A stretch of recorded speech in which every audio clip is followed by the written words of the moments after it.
Shoehorned into the Cincinnati campus is Nippert Stadium. The two-time defending Big East champs have won 14 straight here.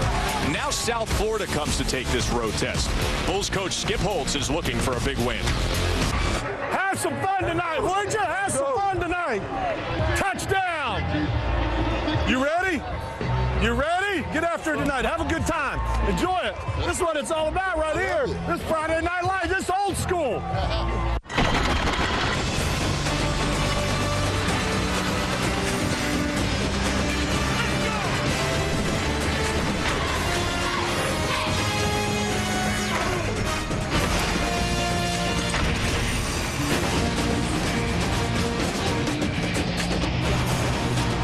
We welcome you to ESPN's College Football Primetime. The Cincinnati Bearcats back in their comfort zone, a Big East game at home. They haven't lost a conference game in 2 years. Tonight they made up with a USF team looking for their first Big East win of the season.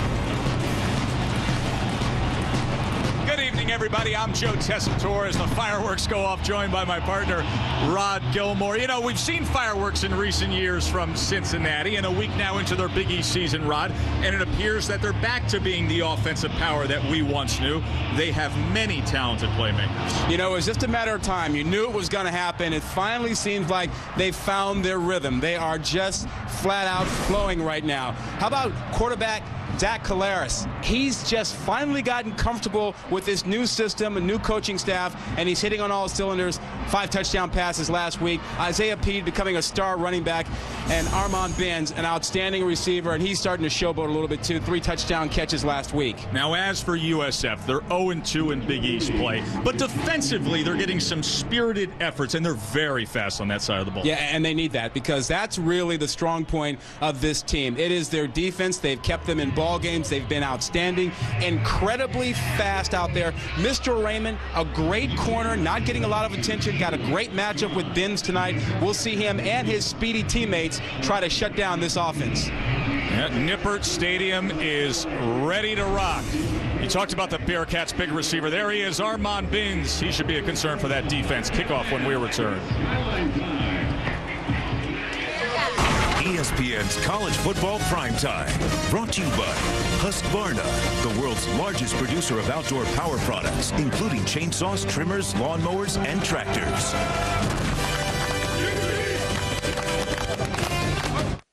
The Rose, Fiesta, Orange, Sugar, and the Tostitos BCS National Championship game. ESPN, the BCS lives here. And welcome back to Cincinnati. Well, this game has been declared as their annual Ring of Red. Bearcats and their fans dressed in red as they fill up historic Nippert Stadium. First year Cincy coach Butch Jones. Early on this year, he had to juggle his depth chart. Team was greatly affected by injuries. Now a bit healthier, and he's getting the results that he was looking for. Last year, Skip Holtz interviewed to be the head coach here at Cincinnati. Instead, he ended up at South Florida, a job he's very excited about. Took East Carolina to a couple of Conference USA titles, 3-3 now at USF. He told us the bittersweet thing is, Rod, playing with energy, playing with heart, just not getting the W's in Big East play. So yeah, he's been disappointed at the start that they've had. Expected them to be a little bit further along, trying to get that offense on track. Once he gets that going, the way that defense has been playing, South Florida will be a lot of problems for a lot of teams.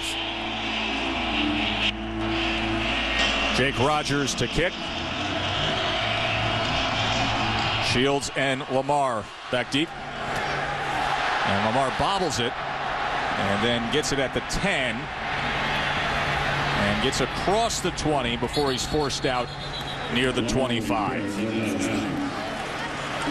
So USF's B.J. Daniels, 10 interceptions on the year. Offensive coordinator Todd Fitch says his bad mistakes happen when he's on the move. Those are the areas that they're working on with him, Rod. In fact, 6 of his interceptions he threw when he was scrambling. Yeah, scrambling, getting out of the pocket, trying to do a little bit too much. He's working with a young receiving core, trying to take things on himself, and they're trying to get him to pull back in stay with the play and not freelance as much.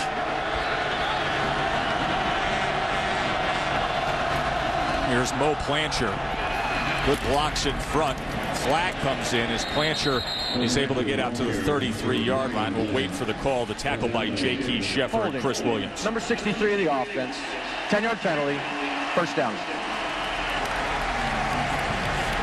Look at that South Florida offense. Jamar Bass had that penalty against him. Rod, he's the starting left tackle. Well, you see Plancher there in his 6th year, finally the featured back after a couple of knee injuries kept him on the shelf for a couple seasons. And that offensive line really, really strong up front. Jacob Sims said no to Cincinnati a few years ago, walked on at South Florida instead of accepting a scholarship, and says he puts it all on the offensive line, that they have to get it going for the South Florida offense. Sims, who you mentioned, a Big East All-Academic.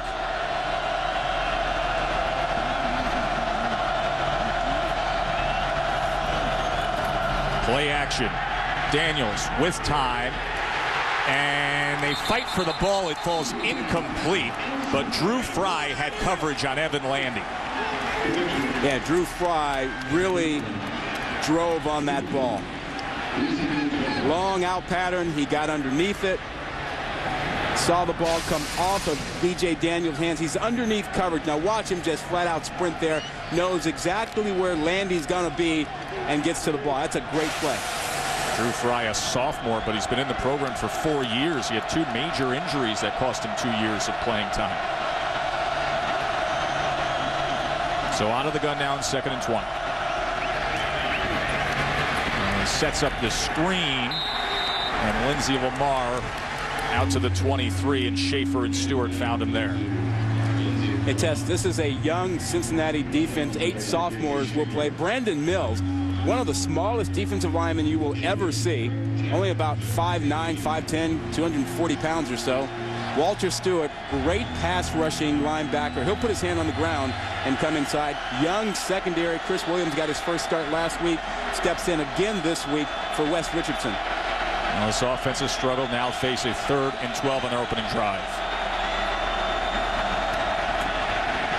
Daniels, pressure came up the middle, and he just chucks it out of bounds. The pressure came from that undersized end you mentioned, Brandon Mills.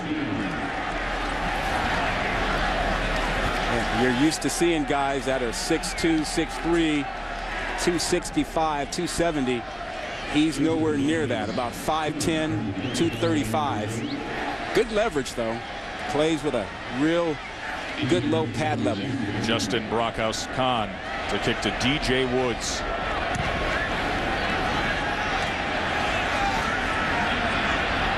Takes a USF bounce and lingers down there before it settles in at the 25. So let's say hello to Cincy's dual threat quarterback. Zach Kalaris, quarterback for Steubenville, Ohio. I'm with Jimmy DeGreek, Dean Martin, and the Steubenville Big Red, one of the best high school football programs in the state of Ohio. Tonight we continue our journey to our 3rd Big East title versus the University of South Florida. He's proud of that Steubenville High team. They went 30-0 in his last 2 seasons there. Got a bone to pick with him, though. He left the guy out. Who's that? John Buccigrass, sports center. Left him out. A shout out from Steubenville. Kalaris to pass off the hands of his talented running back, Isaiah Peed.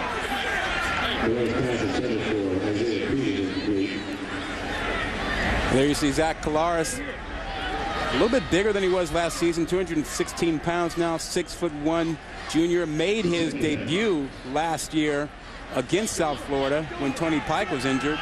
And last week he probably had his best game of his career with 5 touchdown passes against Louisville.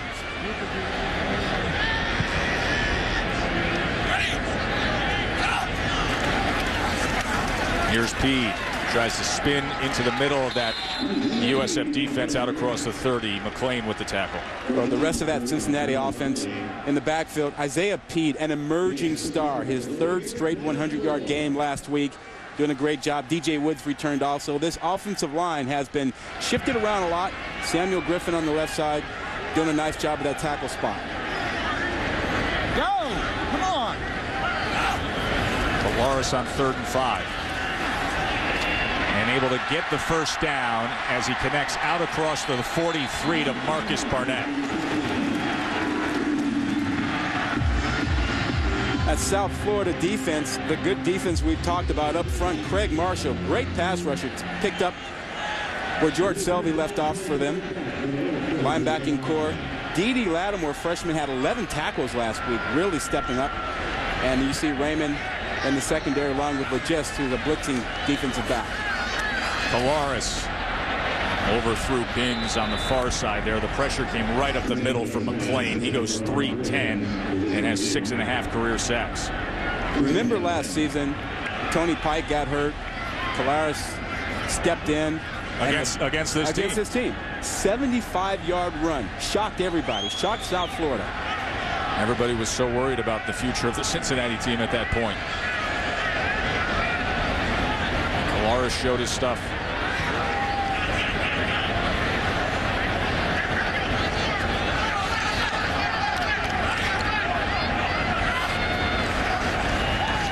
Peed able to get away from the first tackler, and Isaiah Peed with a nice move, crossing midfield and tiptoeing his way for a first down into Bulls territory before John Legis finally pushed him out. 16-yarder by Peed. Great vision. Peed recognized that Washington, the corner, got caught up inside. And once Washington got caught up inside, Peed felt the outside, got out there, and made a nice run. John Goebel now flanking Polaris. Overthrew it, trying to get it out to the slot to Peed. This offense struggled early on. Peed missed a game. And, Zach told us yesterday, he said, even though it's the same offense, terminology was different, coaching staff different. Took them a while to get comfortable with what they were doing. Sprinting to the far side. And coming up with it was Barnett. Now look at the last couple weeks, though, of what this Cincy offense has been able to accomplish. Obviously, we saw them last week against Louisville, a couple weeks ago against Miami, Ohio. They put up 45 points. They've been finding their groove here, Rob. Yeah, absolutely. And that speaks to the comfort level they now have. Barnett in motion, 3rd and 5. Sidearms it. That's going to be short. Incomplete is the ruling nonetheless, as he was looking for Barnett. Tess, just to finish the point on the offense we're talking about, as you see this here, that's Barnett. Teams don't stay the same. They get better or they get worse. And this Cincinnati offense has gotten better as they go for it here in 4th down. Yeah, a lot of confidence. No man's land for 4th and 5 here. Line to make is a 31 as Polaris looks over. One final check.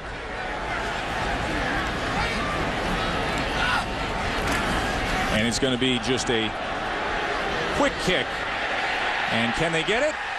Fine special teams play as the offense comes up with the punt downed at the 1-yard line. Impressive stuff. DJ Woods getting down to make that play. Barnett then secured the ball. Look at this. Well done by the Bearcats.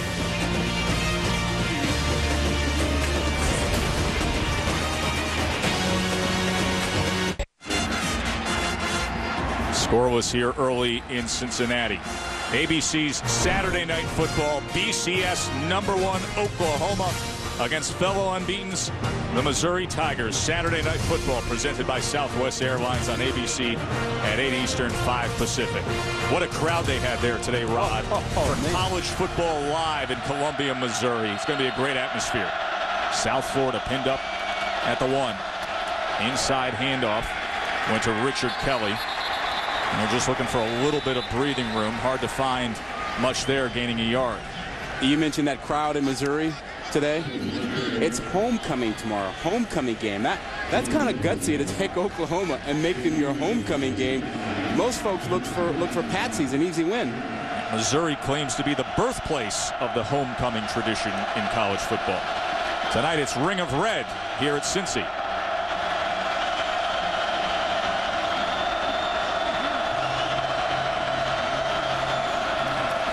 Plancher.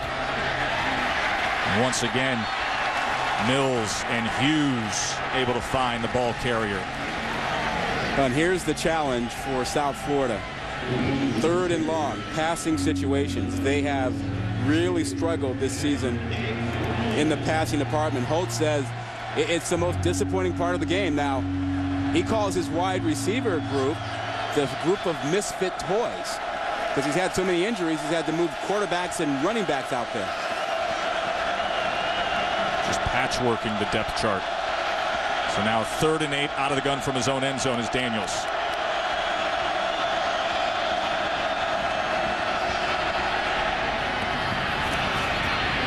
And coming up short of the line to make, Farron Horns, as Reuben Johnson was quick to get on him. Great defense, a little pressure on Daniels, and then a great tackle by Reuben Johnson. Takes the receiver down short of the 1st down. But pressure on Daniels. Took a hit from Derek Wolf. So Brockhouse Khan to punt. Halfway into that end zone, it's DJ Woods. Try to set up the Bearcats with good field position. Here's DJ, and he slips as he tried to make that cut.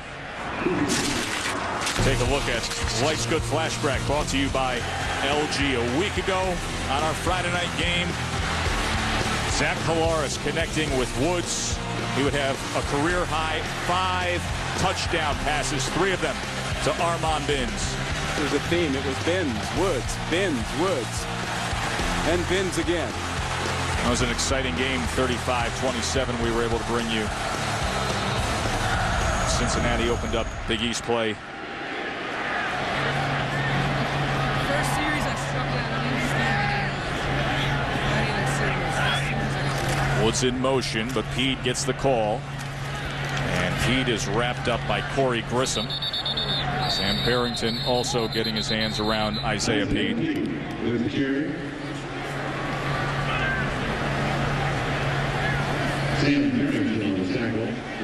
Collaros showed you that big effort last week. He's recruited as a baseball player out of high school as well.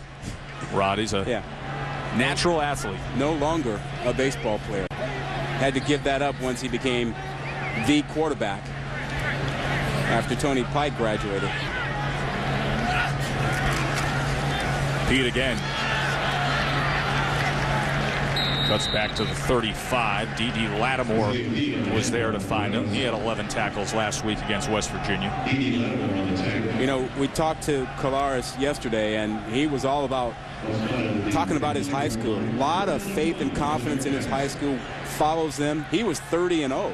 Steubenville High. Yeah, 30-0 there. Well, they take pride in their high school programs here in Ohio. Now facing a 3rd and 5. And connects with Woods, and here goes DJ Woods. And Woods inside the 10, down to the 6-yard line. Legis caught up to him, but you see that quick burst by DJ Woods, a 29-yard pitch and catch. Well, mismatch. DJ Woods coming across the field, runs right away from Lattimore, and Lattimore, although he's a very fast linebacker, that's a mismatch. So 1st and goal for Cincy. Pete, nothing doing at the 5. Barrington, the first to meet him. He was joined by Patrick Hampton on that defensive end spot. Just see how long Collaros held on to that ball. He was thinking about it, wasn't he? He wanted to pull it out for a moment, it seemed. He rode entirely all the way and took it out at the last minute before letting Pete have it.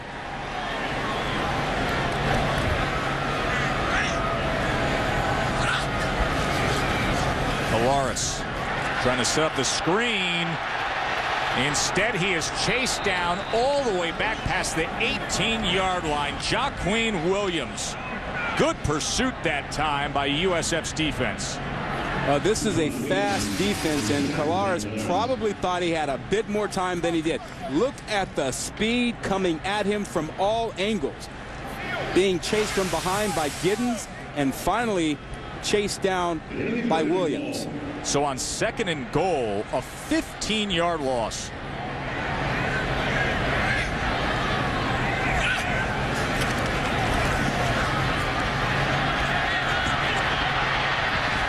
Came up just short of that line of scrimmage before dumping it off to his tight end, Ben Guduli.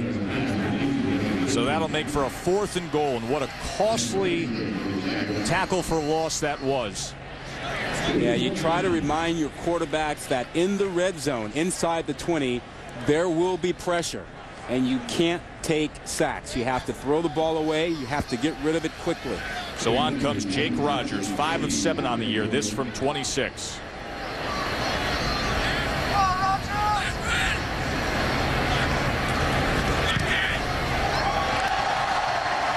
And he's able to put that through.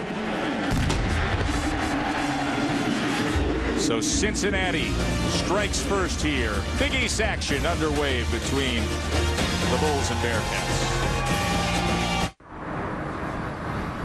ESPN's College Football Primetime, brought to you by the new 2011 Lexus IS, wheel precision, and Castrol GTX with superior protection against harmful deposit buildup. This is the USS Nightmare on the Ohio River. Rod, it was selected by Haunt World Magazine as one of America's top 13 haunts. I believe that. You're not getting me over there. No, I'm not one for this kind of stuff.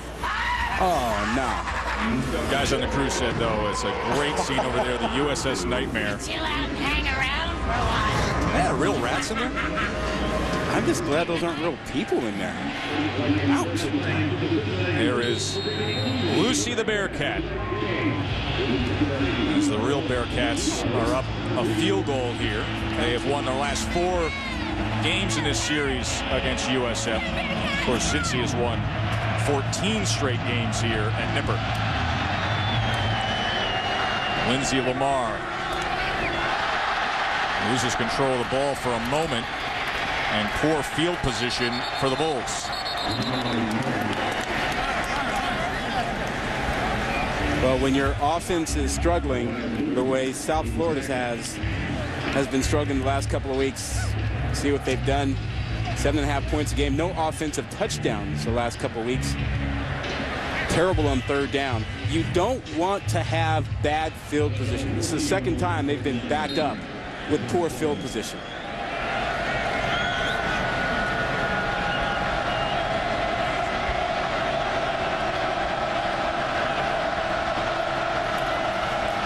Demetrius Murray now in at running back for the Bulls. John Hughes was quick to find him. Murray's been limited over the last 3 games, had an ankle injury. They hope that he's back to full speed now. Well, they need him. B.J. Daniels needs that kind of help. I thought it was interesting that Zach Collaros told us yesterday that he talks to B.J. Daniels. They call each other every They've week. established a relationship. Yeah. He's trying to help him work through some of these tough games he's had. Told you the turnovers have been a big problem for Daniels.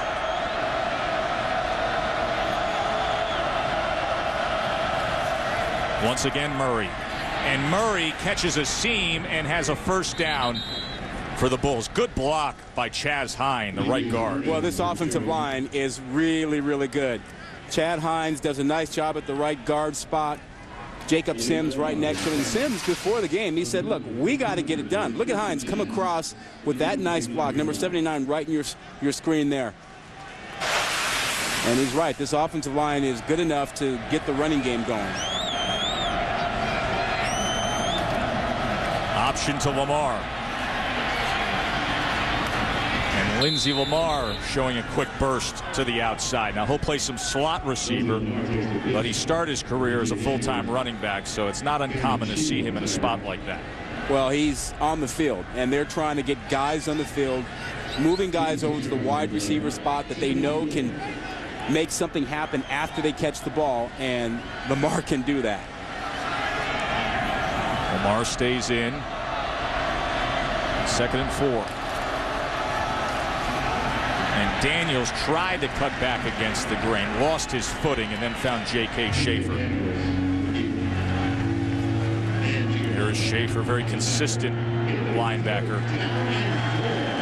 Kind of guy they describe as having a high football IQ, and that's exactly what you want in the middle of those backers. Well, he's one of the few veterans out there. He's a senior with a bunch of sophomores, 8 of them on the field with him. And young defense now, trying to D up and stop a 3rd and 3.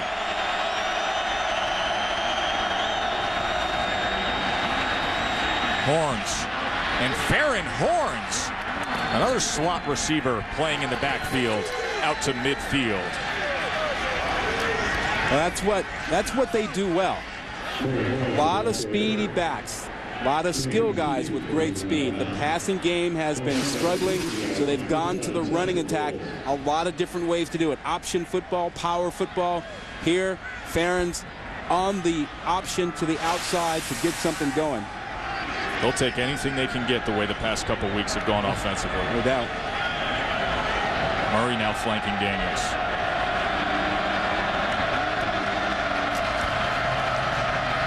And it's a reverse to Bogan. Dontavia Bogan with a blocker in front. So South Florida finding some consistency on this drive of getting their fast players to the outside.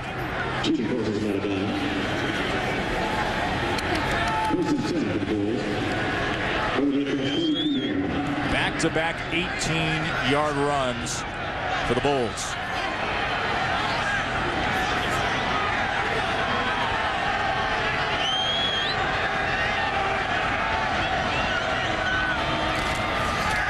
Daniels to Lamar. And Lamar turns on the speed and is forced out. And another first down for USF. He's able to get it down inside the 19-yard line. Oh, you said it about Lamar turning on the speed. He's run a 4.340. That's excuse me speed. Yeah, that's, you're not getting anywhere near me speed. 10.3 in the 100 meters. And you get him out into space. He makes that decision to turn it on. Watch out. Now he's to the slot on the top.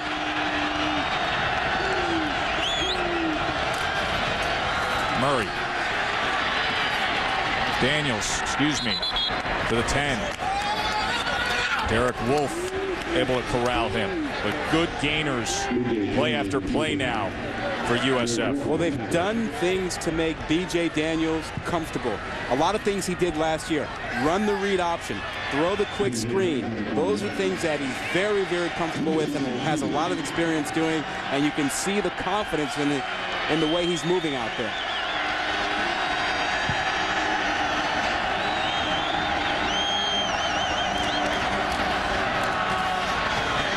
Straight ahead goes Murray, but Malik Bomar filled that hole.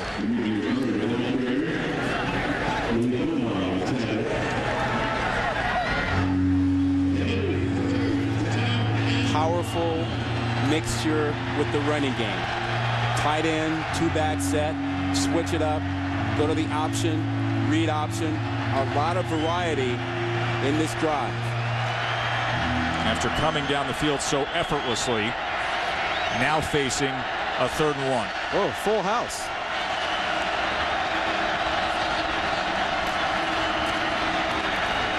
And fighting for it is Richard Kelly. And that spot is going to be good for a first down. So they give it to the big 6'2", 242-pound senior. What an impressive drive. And it looks like South Florida deliberate here. They may not run a play before the end of the quarter. We'll see if they get one off here. They have all this momentum, and going downhill have the Bulls.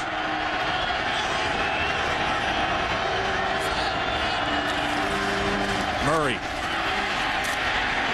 He is wrapped up just past that line of scrimmage by Stewart and Richardson. Good drive for South Florida. The running game in gear. We'll come back and see if they can punch it in. End of 1.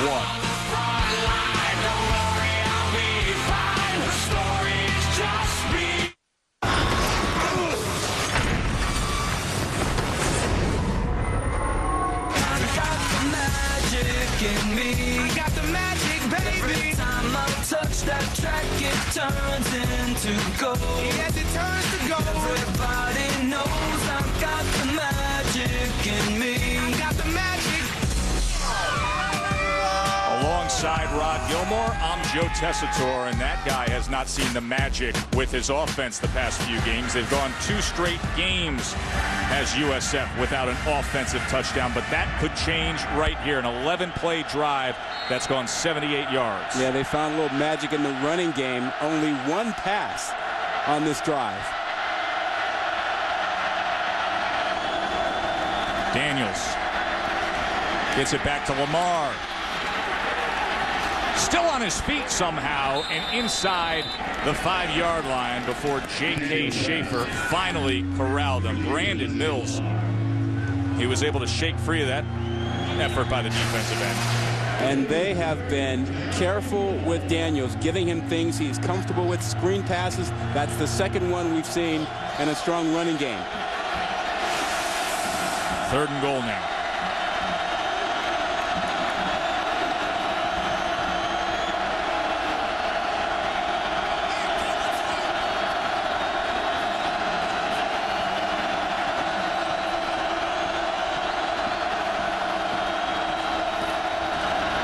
Daniels on his own into the end zone, so the drought is over.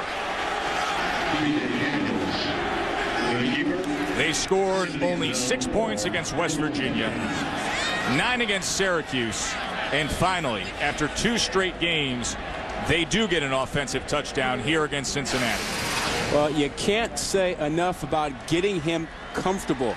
Look at the confidence in which he runs that ball into the end zone, practically prancing into the end zone like he was last season. Good running game, couple of quick passes, and that's the B.J. Daniels we saw last season.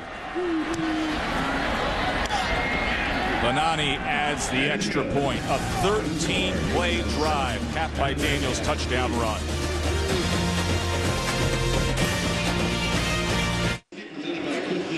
Back here in Cincinnati, where yesterday several Bearcats football players who are from the state of New Jersey sent their best wishes for a speedy recovery to Rutgers defensive end Eric LeGrand.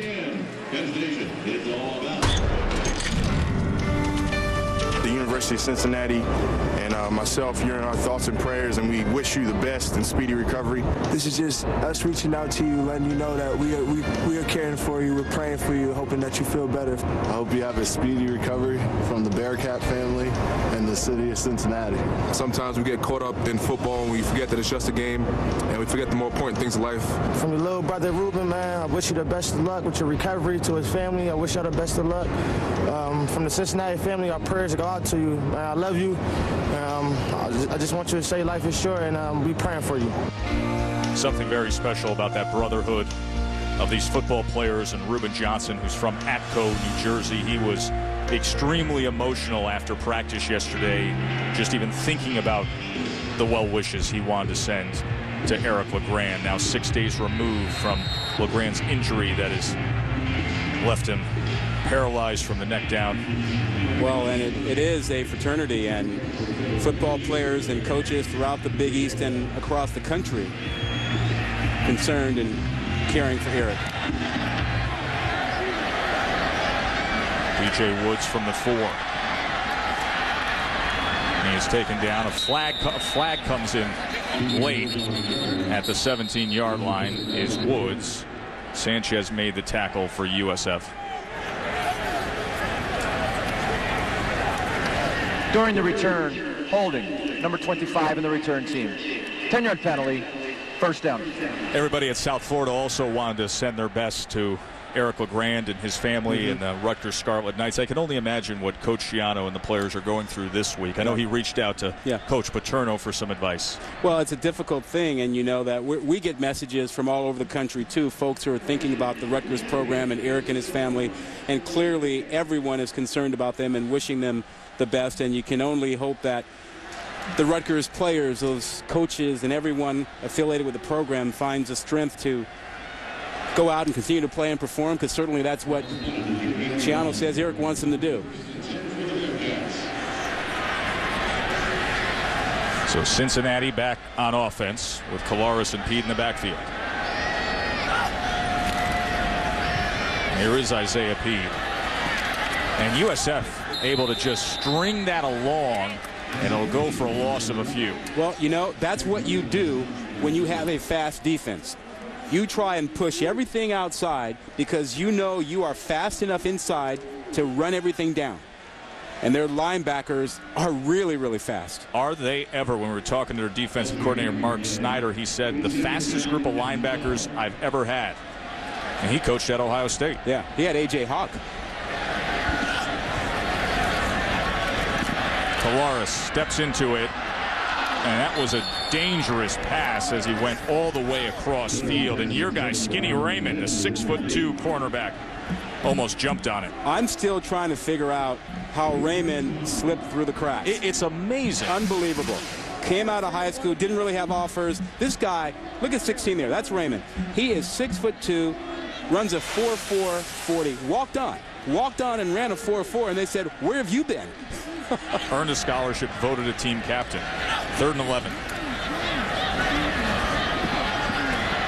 Running out of options and forced out at the 3-yard line. Tremendous pursuit by USF. Well, Terrell McClain and Ryan Gittens were getting after Zach Kalaris. Yeah, Zach Kalaris has got to get up to speed, and the speed is coming. You cannot hold the ball. He has to understand that he's playing a different kind of team tonight, a team that has great speed, and he cannot hold that football. You know what's interesting, Rod? We heard from Skip Holtz as to how good his defense has been throughout these struggles early on in Big East play. They finally get some support from their offense, and you can see how fired up they were on that subsequent series. They played great against West Virginia last week. Patrick O'Donnell. And Sitton from the 43. Looking for blocks. And taken down at the 31, Johnny Sitton. So USF will have good field position when we return to Cincinnati. Stay with us.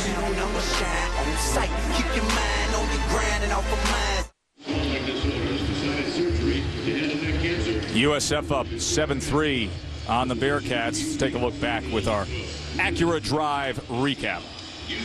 Well, Tess, they attack the edges with their running game using their speed. Incredible speed in the backfield. Here, it's option to Lamar to get to the edge. Works well. They come back. Reverse. Bogan.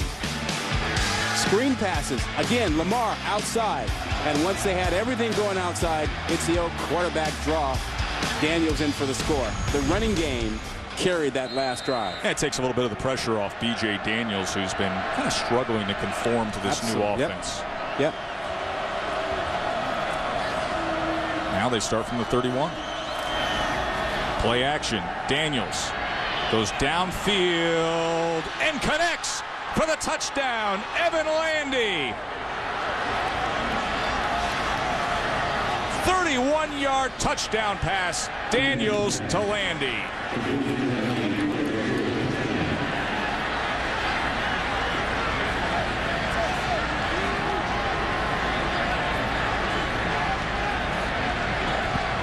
B.J. Daniels, who had hit choppy water early on this season, finding the going smooth here at Cincinnati.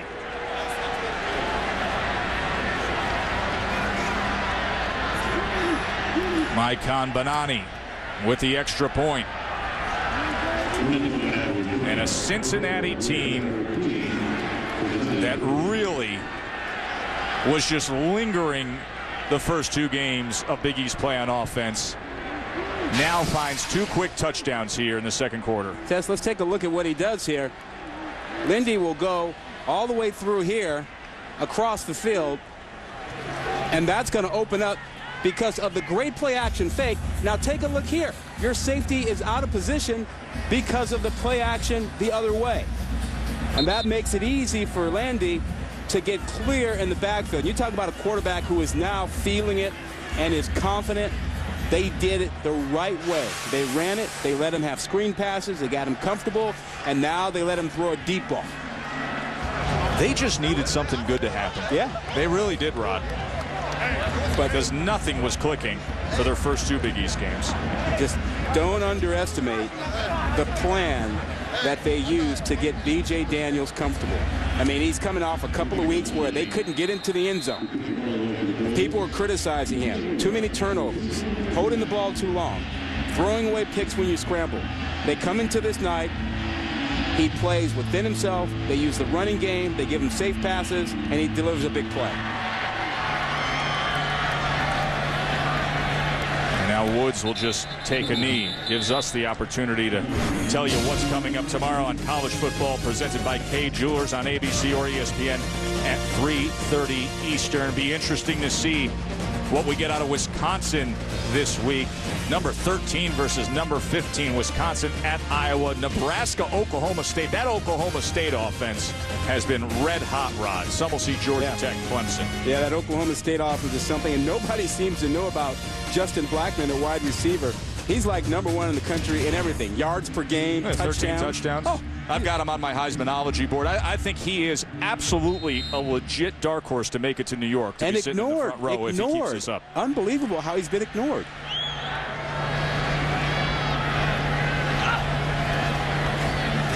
Kolaris keeps it himself and has nowhere to go at all. David Bedford right on top of Kolaris. Well, this defense, again, is fast, and they've shut down the running game. I mean, anything outside has not worked. Remember George Selvey and Jason Pierre-Paul, who off to the NFL, and new defensive coordinator Mark Snyder comes in and relying on guys like Bedford and Craig Marshall to try to fill those shoes. They've done a nice job. Kolaris pressured again. Almost intercepted by John Legiste. He threw it behind his intended target. He was looking for Ben Guduli. Well, that's what speed does. It forces you to hurry. It can make mistakes. It can force you into mistakes. And right now, Kolaris is forced to move a little bit quicker and get rid of the ball a little sooner, or he holds it too long, not anticipating the pressure. On 3rd and 10. And they're able to pick up the first down with Barnett. And Barnett is out to the 36-yard line.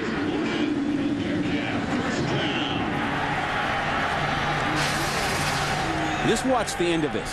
Watch Barnett and the great catch. Ball thrown to the inside, and he was coming back to the outside. That's great athleticism to get back out there, stretch up and pull that one in. 17 yards on 3rd and 10 for Barnett.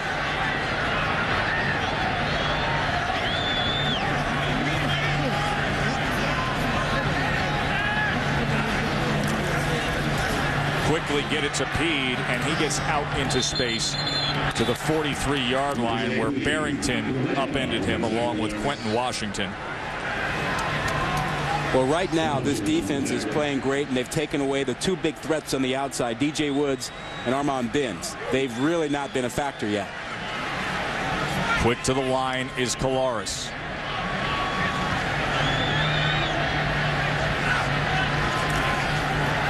And quickly gets it out to Woods, and Woods has the first down, has a block from a downfield receiver, and a good gainer to the 35-yard line as Burnett gave him a helping hand, setting up the block. A 21-yard gain from Woods.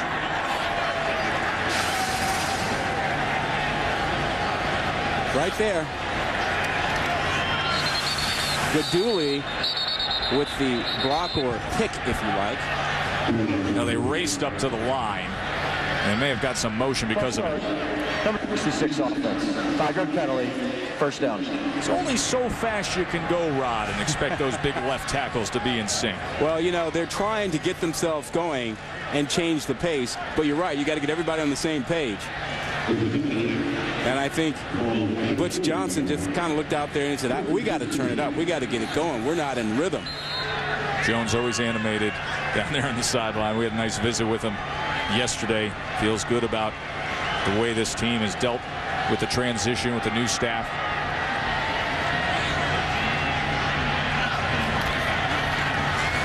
Here's Woods again. And this time he is written down at the 32 by Skinny Raymond. Also see Williams in the mix there. You know, you still hear people around town talking about Brian Kelly having left this program, gone to Notre Dame. They're happy Butch Johnson is here with his pedigree with Kelly, but Butch Jones. But people are still a little frustrated that Brian Kelly left. Kalaris, Barnett, first down. Boy, they were playing some soft coverage, and Barnett took advantage. The senior from Maryland, who started his career as a freshman All-American when he had 14 touchdowns back in 07, playing a role here on this drive. Yep. They've got a nice receiving corps. Barnett, DJ Woods, Benz, all are big players. Kalaris on first down, and he just worm burns that to Armand Binns. And keep in mind, Rod, they were supposed to have Vidal Hazelton. Yeah. Well, hopefully Hazelton will recover from that knee injury he had. Supposedly he's making a miraculous recovery and has a shot to get back this season. That's stunning to even think that he could come back from big knee injury and surgery. He's the transfer from USC. Kalaris to the end zone. He was trying to find a streaking Marcus Burnett. Barnett is getting a lot of attention because most of the coverage is focused on Armand Binns, the big-time receiver we told you about at the beginning of the game, and he's getting a lot of attention in that secondary. And Kalaris is making the right adjustment and working Barnett.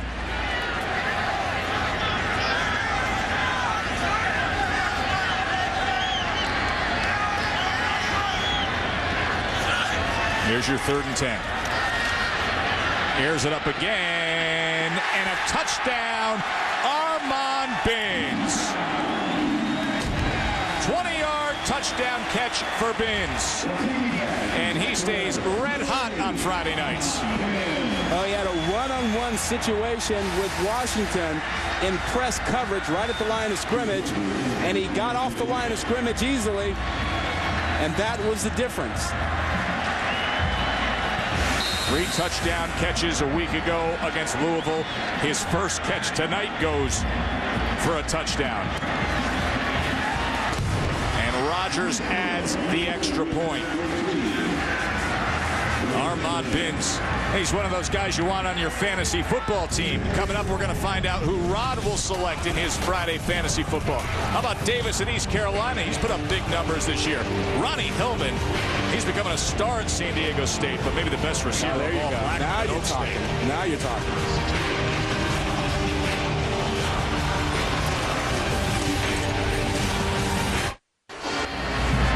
Rod, I have been overtaken in the lead for Friday Fantasy Football by ESPN's Colin Cowherd. Like last year, you jumped out quickly, then I overtook you, but I'm getting spanked this year. But now Colin has you on the run. What happened with Ryan? Oh, why did you? That was Sports Nation. Sports Nation picked Ryan Mallett. Weren't you going to pick Cam Newton? I thought you were going to pick Cam Newton. Cam Newton, and Sports Nation went Ryan Mallett, so I had to go with Mallett. Mallett got hurt, and I got 9 points out of it. And Cam Newton had about 100 fantasy points. Thank you, Sports Nation.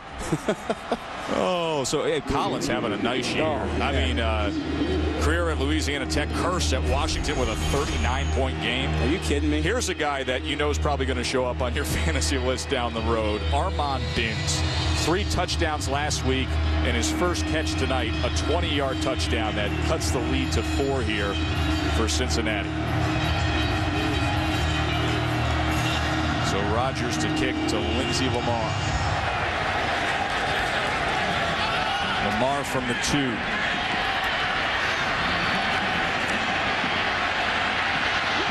Looking for a block in front. Lindsey Lamar cuts back. Ball comes loose. Are they going to rule him down? It appears they will at the 35-yard line.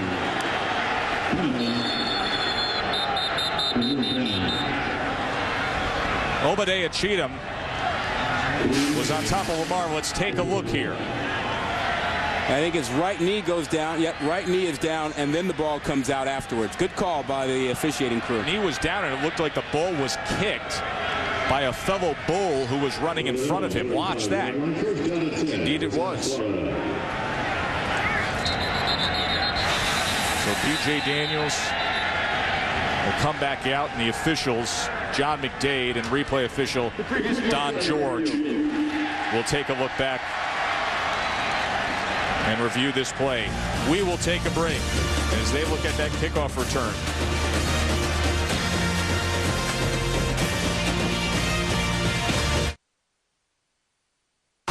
ESPN's College Football Primetime, brought to you by Acura. The most innovative thinking you'll find in an Acura. And AT&T. Find out what's possible with the nation's fastest mobile broadband network. AT&T. Rethink possible. There is the Queen of the West steamboat inside the Cincinnati Museum Center. That Museum Center used to be Union Terminal, the old train station here in Cincinnati. You can see that folks can connect with the past and the history of this city. Right now, the recent history of this city has included a lot of success in college football, with the hometown Bearcats right now trailing USF 14-10. No Plancher, a gain of about 2.5. Here's the Sports Center right now with Ryan Burr. All right, thanks so much, Joe. Tennessee men's basketball coach Bruce Pearl said details of the NCAA violations made public in a letter released today were not news to him. The letter states Pearl told recruits at his house not to tell anyone about the violation. A slippery cord installed over NHL ice forced the cancellation of tonight's Magic Heat game. Warriors-Lakers 10 p.m. ESPN. All right, thanks, Ryan. Plancher out to the 41. Tackled by Walter Stewart. 6'5" linebacker is Walter Stewart. Well, and he uses that. They allow him to freelance a little bit. They will move him around on 3rd and long. They are not afraid to bring him up, put his hand on the ground, let him go after the quarterback. Versatile player. Very active linebacker. Daniels. And he quickly gets it out to that line to make to Dontavia Bogan, as Reuben Johnson had coverage right on that first down line. I tell you, Daniels is playing with a lot of confidence. Not the guy we saw last week against West Virginia or the weeks before that.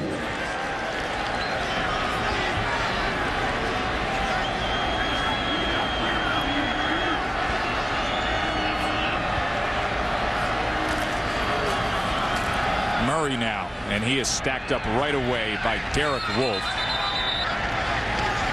You know, the Bulls offensive coordinator Todd Fitch was quick to point out Derek Wolfe. He said, you know, when we scout them, when we scout the Cincinnati defense, Wolfe is the one guy our players talk about. Yeah, he's the best player up front there. Great size, great run stopper, plays with a lot of great technique. Real focused, energized player. Murray the lone back here. Pressure off the edge. They pick it up. And he gets it out to the fullback. And Kevin Guidry, the senior tight end, H-back position player, with a good gainer and a first down for the Bulls, a gain of 14. You know, we were just talking about Wolfe. How about the way they used him on that last play to keep B.J. Daniels in the pocket? They bring him outside and have him act as the guy to keep B.J. Daniels under control.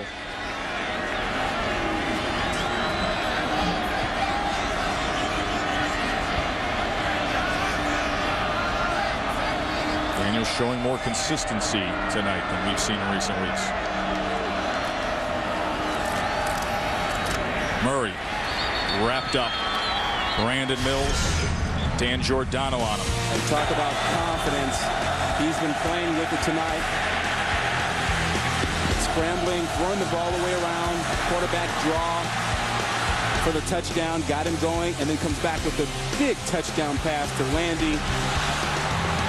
You can just see him growing with confidence all night long. 7 for 9, 81 yards. Had the touchdown. Came in with interceptions. He's being the rat, especially when he was moving.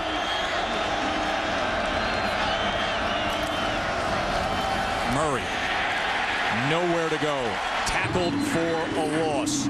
As Walter Stewart, quick to get into that backfield.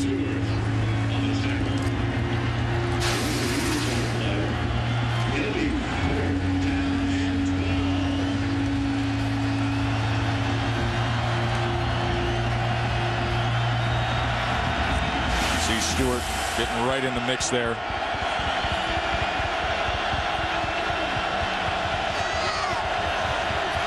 So now 3rd and 12 for Daniels. See if all that confidence can pay off here in a 3rd and long. Plenty of time. And connects with Bogan and has a first down. So Daniels started his night 1 for 3. He's now 7 for 7 since. A 17-yard gain there. Well, good, safe passes. Crossing route. Bogan, the most experienced receiver, moving from right to left. Daniels found him perfectly in stride. Good, safe passes for him.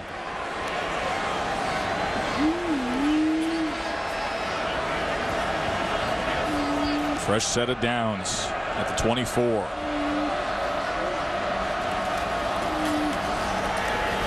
Here goes BJ. Tries to cut back at about the 22. Let's go back a couple plays. Can't really intimidate B.J. Daniels, but that doesn't mean folks don't try. Dan Giordano.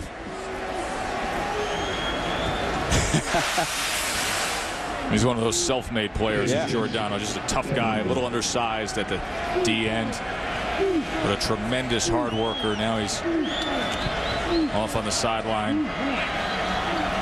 Full house backfield here on 2nd and 3. Kelly and Jeff Hawkins, Plancher and Murray. And it is big Richard Kelly who gets the call. He batters his way down to about the 16. The 14 is the line to make. You know, Tess, scouting South Florida, they were a big quarterback draw team. And we've only seen one quarterback draw tonight. That was for the touchdown. And that's one way that they've used B.J. Daniels to get him going, is to run that quarterback draw. He's a dual threat guy. Now Kelly and Plancher and Murray straight across that backfield here on 3rd and 2. Murray tries to cut back, but just gets to the original line of scrimmage. They strung it out a bit on him. Yeah. Not a big fan of going wide in situations like that, particularly when you have a running quarterback. And Skip Holtz wastes no time in deciding to go for the 3. Maikon Bonani, who missed last season after falling from a gondola working at Busch Gardens theme park. Over 30 feet, he took a drop, was injured. This from 33. 5 of 6 on the year for Bonani. And he puts it through. So the Bulls up 7 here, finding some offense that has gotten away from them recently.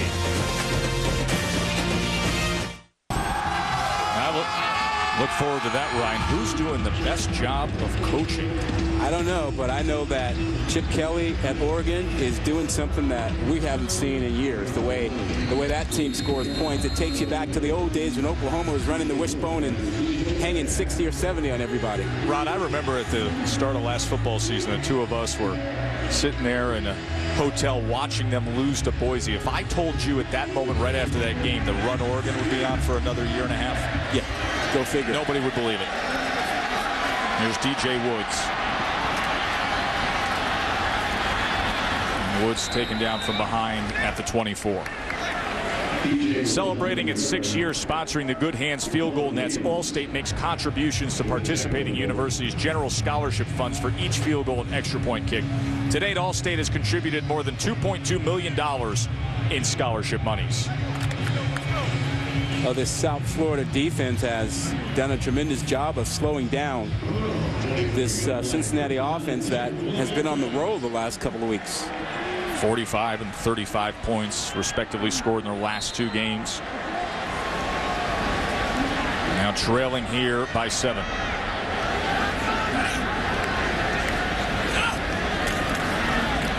Pete gets his way for a gain of 2.5. Ryan Giddens, the first parade All-American recruit to sign with USF. He's been active tonight, has number 7, Ryan Giddens. He's done a nice job, very nice job. That front 4 has really been effective. You know, Grissom inside, McLean inside. They've really forced things to the outside. Kalaris. Binns. First down for Binns, and fighting for a little more as he is matched up with Skinny Raymond. That's a matchup we're watching closely tonight. And that's as good as it gets, and that time Binns won that matchup. Raymond gave him an awful lot of room out there. Yeah, a 6'4" star receiver against a 6'2", well thought of cornerback.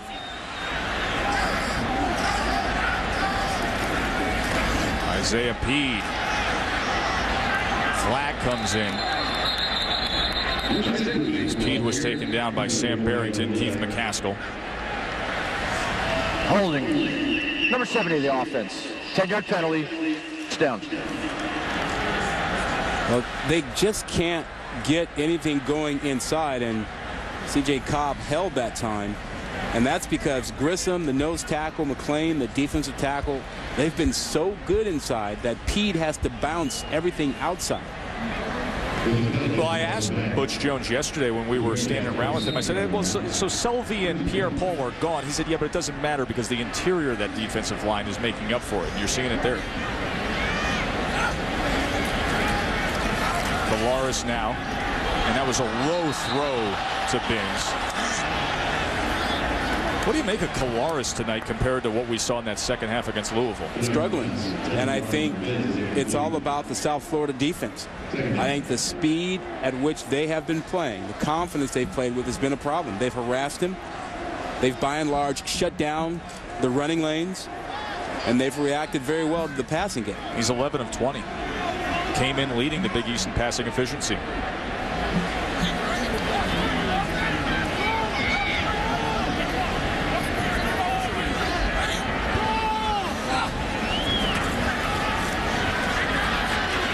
Tried to set up the screen to Pete, and he threw it a little high. You see how just the timing is off on everything. That time Bedford got his hand on the ball. Even that screen was off because of the speed at which South Florida is attacking things. A little bit faster than they wanted. Now, as soon as he turns up, everybody's right there. A little tough, a little tough.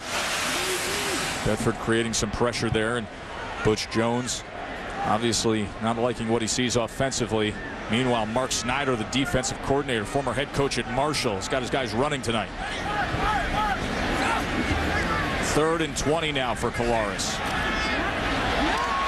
And they pick it up. Marcus Barnett, here he goes.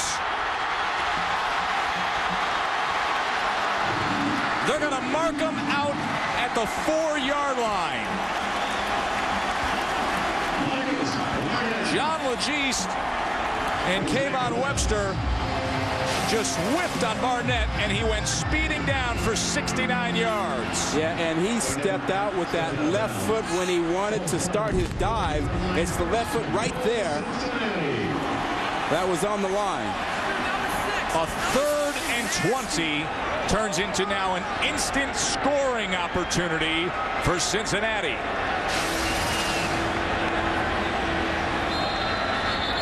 See that left foot right there. Cincinnati. Marcus Barnett comes up big. And you can see he is off to a strong start. Already 116 yards. Well, you see him hugging Binns there. Binns is a guy that's drawn a lot of attention. Barnett had to step up and make up for that because he's the guy that's had the single coverage or been open, and Barnett has delivered.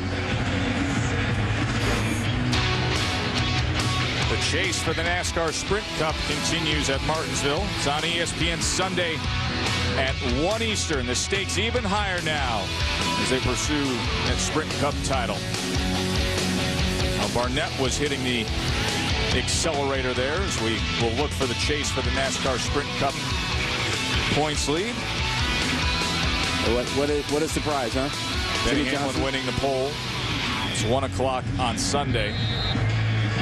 What a turnaround we had here. Just when we were talking about the struggles of Colares in this first half, Barnett comes up with a big play.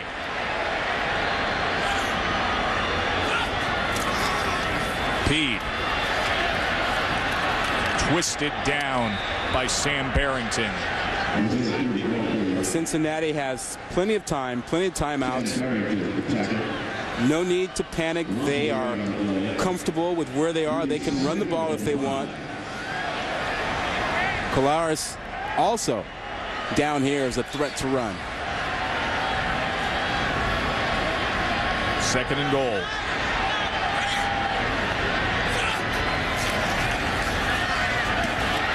Off the hands. Armandins could have had another one. Yeah, well, he got inside of Quentin Washington, the corner over there. And your job is not to let that receiver inside when you got no help. Well, Benz gets inside easily, and ball hit him in a bad place. So now third and goal. Colares out of the gun. Pressure off the edge. It is batted and it falls incomplete. Williams got his hand up and got to that ball. Well, they brought pressure. They played single coverage across the board, and they brought as many people as they could. Colares had to get rid of it, and Williams, with that great athletic ability, just got up and tipped that ball. So Jake Rogers was a little sloppy on his last field goal made. This from 21.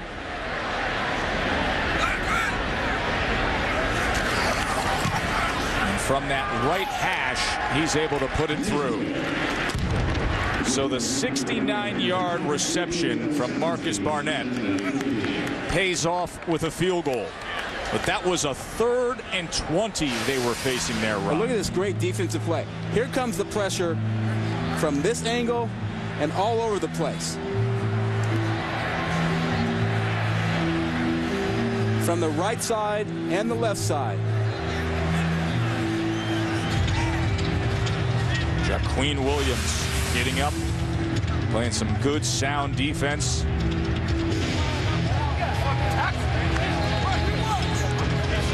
Rogers getting the field goal there to cut this lead to 4. How do you feel about numbers? Well, I've never gone down that way. You wouldn't do that? I'm assuming it's been a few years since you had the option. Well, you got to have hair for that. I think it's a good look for Jaqueen, though. Here's a guy that's a dangerous return man, and he has been on tonight, Lindsey Lamar. As Rogers will be booting it his way. And this is going to squid down inside the 20, fielded at the 15 by Richard Kelly. That'll give us the opportunity for our fantasy football picks this week, Rob. Yeah, well, I'm going home. I'm going to go back to where I came from and count on Andrew Luck to bring me some quarterback points. So I haven't had any for a while. Powell, got to have him after his performance last week. And I've been waiting for Ryan Broyles. Here's my week to use him. I'm going with the green chili theory. Idaho's Anderley's playing against New Mexico State. Ronnie Hillman at San Diego State's going up against New Mexico. Okay. If you've monitored those two defenses this year, you understand why I'm doing that. You're all about the defense. Quickly to Lamar. And Lindsey Lamar took a big hit and goes forward to the 34 as Bomar took a shot at him. And Daniels has struggled this year with turnovers. Tonight he's playing solid ball, but these are the spots he's struggled with time running down in the half. He's had 3 picks in the final 90 seconds of the half this season. going to tuck it and run here. He's going to come up short of the line to make as Dan Giordano tracked him. And that clock will continue to run here. Well, it's had a good half. They've managed the game correctly. 17 points out of their offense. No reason to take any big risk here. Going at halftime feeling pretty good about yourself. Well, they should feel pretty good about themselves. They went 2 straight games without an offensive touchdown, and now they lead 17-13. And now let's join Ryan Burr, Lou Holtz, and Mark May back in the studio for the Olive Garden halftime report. Gentlemen, take it away. This halftime report is presented by Olive Garden. When you're here, your family. Well, we got a pretty good one going tonight. USF and Cincinnati. That's B.J. Daniels into the end zone. South Florida up by 4 at the break, 17-13. Back with the guys after this.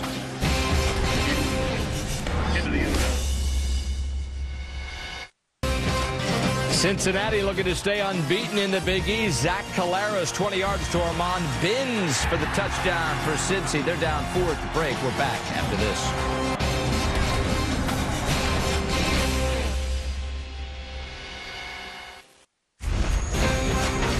This halftime report is presented by Olive Garden. When you're here, your family.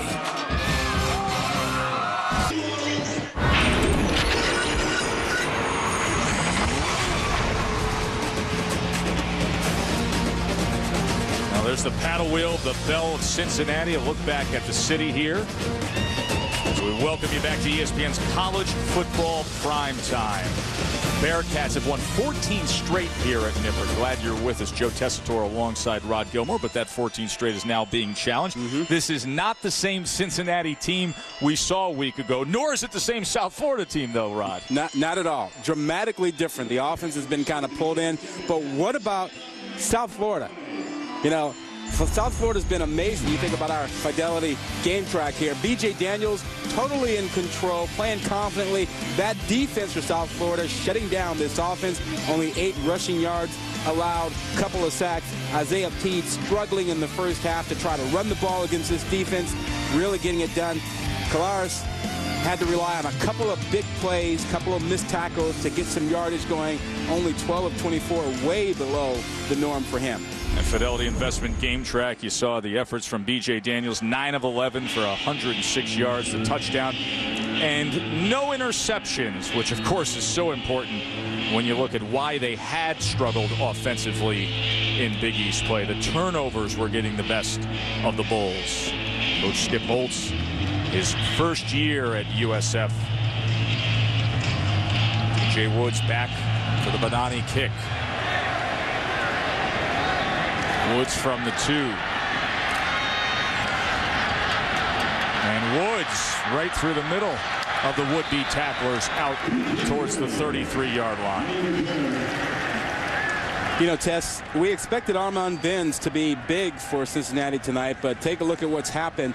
It's been Barnett who's been the big guy. DJ Woods back from that concussion last week, 3 catches, 58 yards.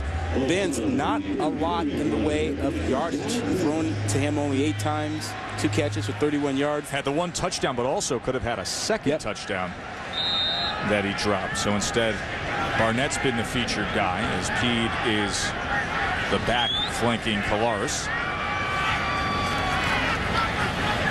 And Peed once again tracked down with ease as Greg Marshall and Jaqueen Williams were on top of Peed. Yeah, nothing happening in the running game with Peed tonight. That was his 9th carry. I think he's probably under 30 yards now for the night. They're going to have to find a way to get him involved, make an adjustment, get him out on screen passes, throw him the ball or something, because it's not happening from the line of scrimmage running it.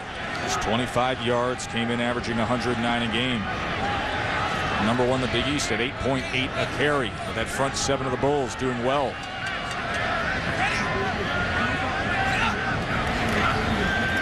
Collaros looking for options. Oh, was that dangerous? Skinny Raymond almost had a pick 6. Wow.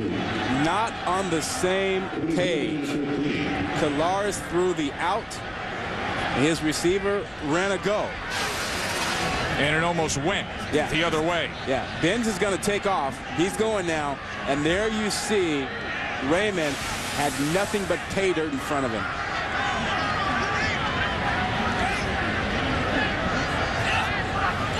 Third and 13 for Collaros.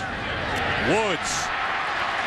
And he just lofts it to him over the middle for a first down. That's a great throw. Collaros dropped it over the linebackers and in front of the safeties. Soft coverage back there. Watch him drop this underneath the safeties. Weatherspoon was trying to maintain coverage underneath.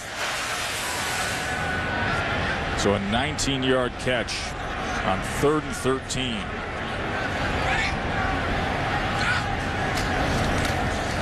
Peed reverses fields, and he goes to the 45-yard line. A little counter there as Sam Barrington was able to wrap him up. Here's an adjustment, little misdirection, counter run to get Peed going, because the read option, sending him in one direction, has not worked tonight. That defense has been flowing right to the ball.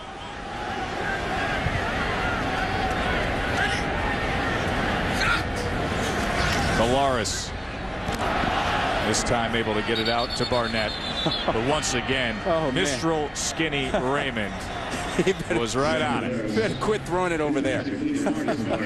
I'm glad you highlighted him early, because he has been called often. Yeah, he's getting a lot of help on defense in the run game, though. They have shut down Isaiah Peed. He's done a great job on the corner, but Peed struggling tonight. So a fresh set of downs for Cincy.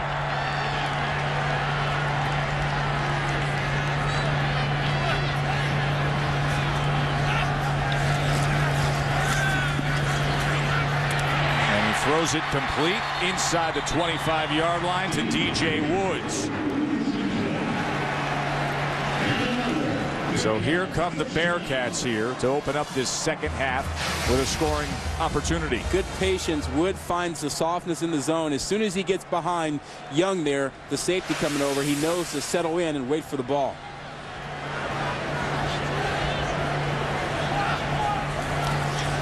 Peed on first down. Cuts to the inside before he finds Sam Barrington waiting on him. We told you that Peed came in red hot.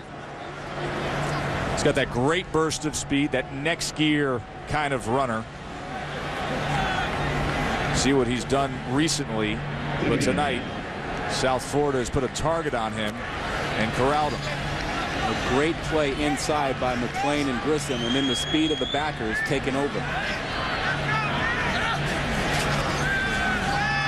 Collaros steps up, now tries to run it himself. You see the flag coming in. Number 53 offense. 10-yard penalty, second down. Randy Martinez. Yeah, he was holding on McClain. We've talked about McClain 97 and what a job he's done inside. And I think that's the second time they've held him tonight. Yeah, he's a big man that can really move. Goes 6'3", 310, but quick for his size. Yeah, really good feet. Really good feet. So that'll back them up to a 2nd and 19.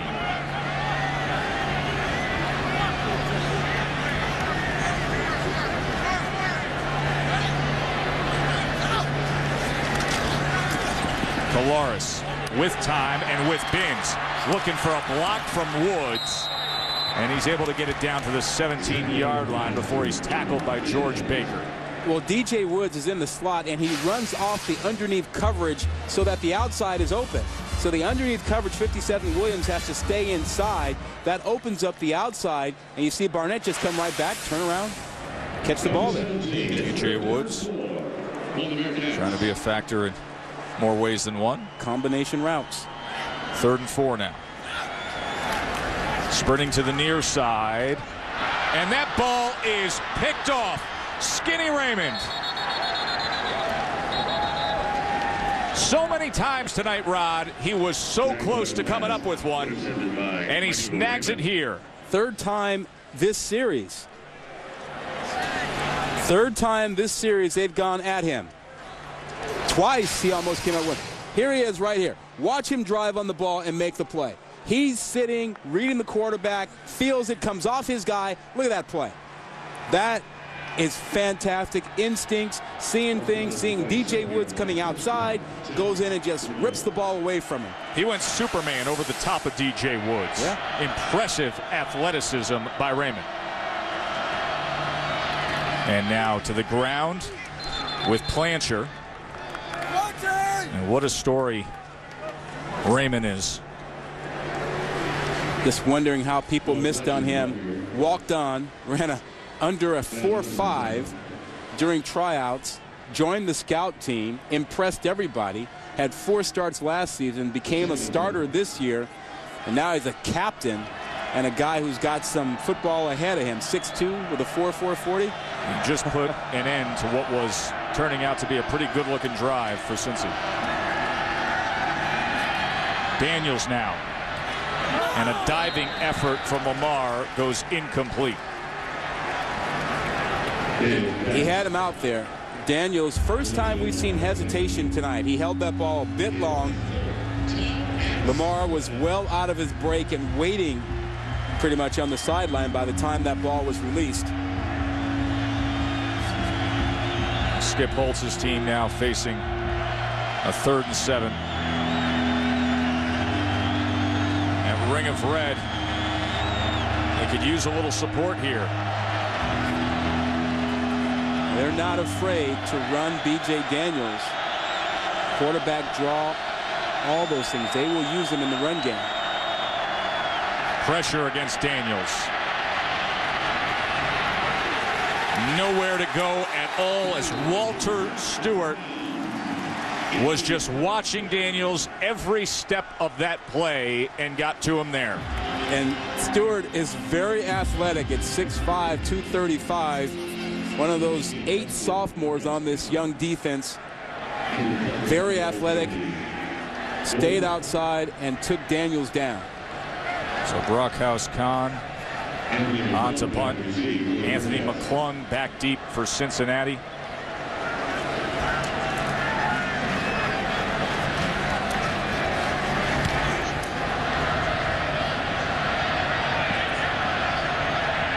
This takes a bounce sideways out at the 38.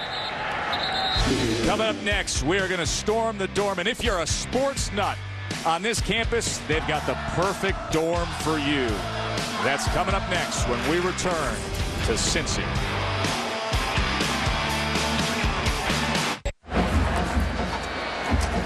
Time to storm the dorm. Here at Cincy, we check in with identical twins Makita and Anasa Matthews. They're showing off the campus recreation center.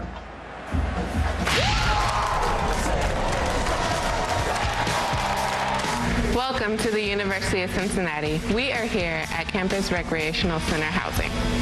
Here at CRC, we have all the wonderful components any student needs in their college life. We have a residence hall that holds 225 students, a rec center that has 6 wonderful basketball courts, a cafeteria that serves us amazing food, and our classrooms. Which means we can go swim, play basketball, go eat, come back to sleep, all within 5 minutes. And here also at CRC, we have Bearcat Spirit.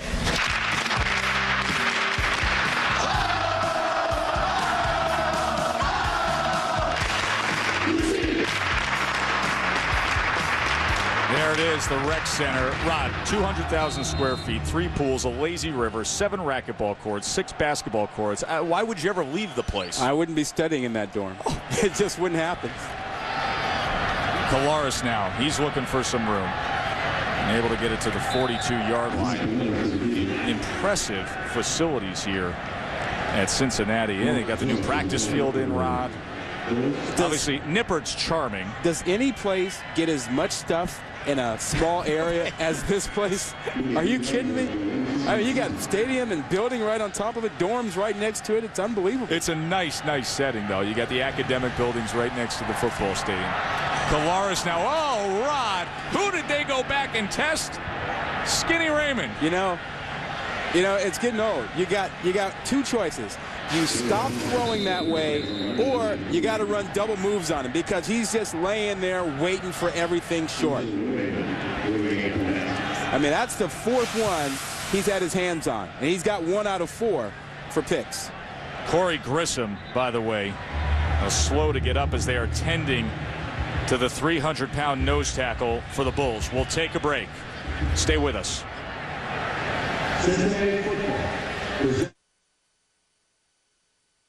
ESPN's College Football Primetime, brought to you by the all-new Volkswagen Jetta. It's great for the price of good. That's Das Auto. And new Degree Men Adventure. Well, there is that magnificent campus recreation center here at Cincinnati, Rod, where over 250 students actually have their housing within this magnificent sports facility. Trust me, back at Boston College in the late 80s, Fenwick Hall did not look like that. Did they have anything like that at Stanford? You didn't have all that? Oh, please, come on. I bet there are few places in the country now that have that as a dorm. You kidding me? Amazing facilities. Every campus we go to, it just gets better and better every year, doesn't it? 17-13, South Florida. Playing solid tonight. Kalaris looking for something. And coming up with Binns. And Binns' ball came loose, but then it went out. It was resting right on the back of Williams' leg as he was covering Binns along with Quentin Washington. Well, they have that route there all day long. What they do is just the inside receiver occupies the short zone coverage guy, keeps him inside, and so Binns just turns around and has the flat wide open to himself. So a first down for the Bearcats. Kalaris to pass again. Takes a pump and then takes a look downfield. Flags come in as he was trying to connect with Armand Binns. Mistral Raymond had coverage of Binns. Well, they went with a double move against him to try to get down the field. You know, he's been jumping on routes, so they tried to double move him and get behind him. And I think they're going to get Binns for pass interference. Pass interference. Number 16 of the defense. 15-yard penalty. Automatic first down. This has been a dynamic matchup to watch tonight, though, hasn't it, Rod? Yeah, you know, I thought they were going to call Binns because there was a little bit of pushing by both guys, and Binns was the last one to do the push, and usually the last guy is the one that gets caught.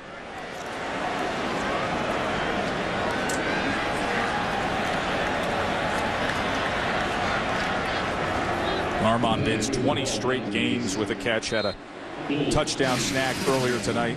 And now, here's a look. Yeah, here's a double move. Now there's a little grab by Raymond, and then there was a push by Binns at the end, but they called Raymond. Second guy in. Kalaris swings it out to Woods, and he cannot hold on to that ball. I cannot get over the speed of this defense. Williams affected Woods on that play. He got out there so fast.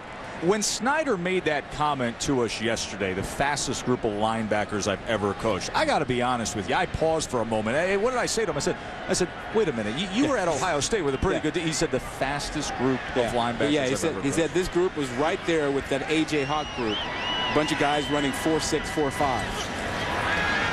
Kalaris is looking for Woods streaking through the end zone.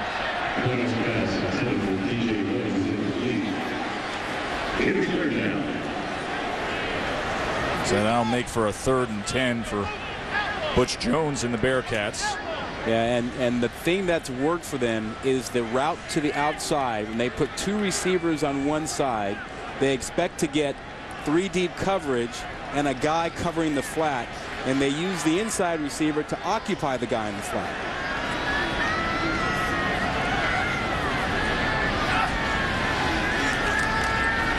Kalaris with time, and it is batted down. He was looking for Woods, but it was well defended by Sabbath Joseph. And at the end of that play, still there at the 10-yard line. Now watch Joseph come in here in front with the left hand. Nice job. And Woods is still down, Rod.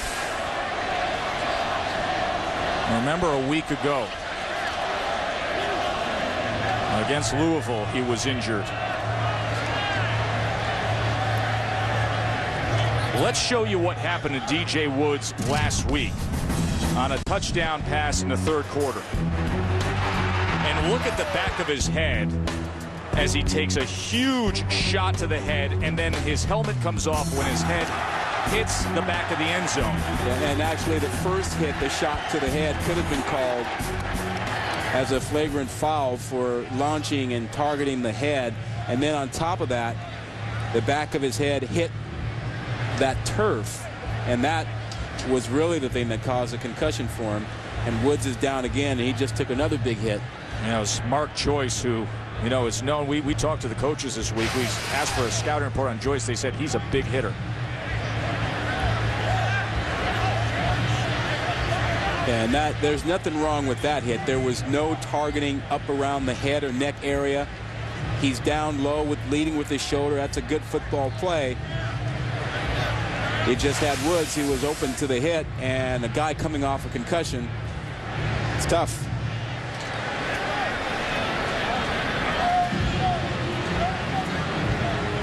So as they tend to DJ Woods, we will take a break.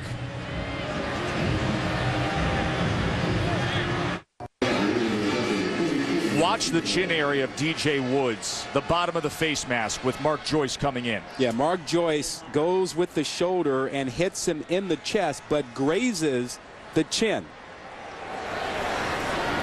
And you're talking about a guy who had a concussion last week in DJ Woods, and that grazing of the chin is enough to cause another problem. Well, and you see they are feeling around the jaw area and the temple of DJ Woods. So Rogers comes in, Jake Rogers, this attempt from 44. He's got a big leg. And he puts it through to make it a one-point game. Well, Rod, this has been the hot topic in sports this week. NFL hits to the head, concussions, the situation of what happened at TCU with Coach Patterson down there, excuse me.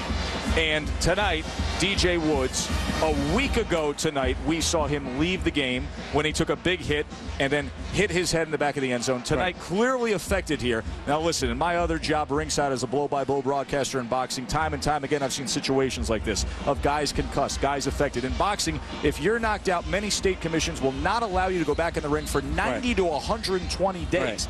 7 days later, we see that situation with Woods. Yeah, tough deal. You know, nothing wrong with what Butch Jones did. He's following what the medical staff here said to do. Absolutely. They actually put DJ Woods through his paces, ran some tests. He did not practice Saturday or Sunday or Monday. Didn't practice until Tuesday. Said he was clear, and then they had him back out there. But you're right. A lot of controversy. A lot of medical people believe that you need to sit out a period of time before coming back to play. The guys here at Cincinnati did their job. It's the interval until you take your next big hit that is always a concern, and Woods just took one right on the chin that whipped his head right there. And the squib kick is finally fielded at the 22. Let's check in with Ryan Burr. Down. Have a personal foul against Cincinnati, so they will tack on the yardage for South Florida. You see Butch Jones upset there.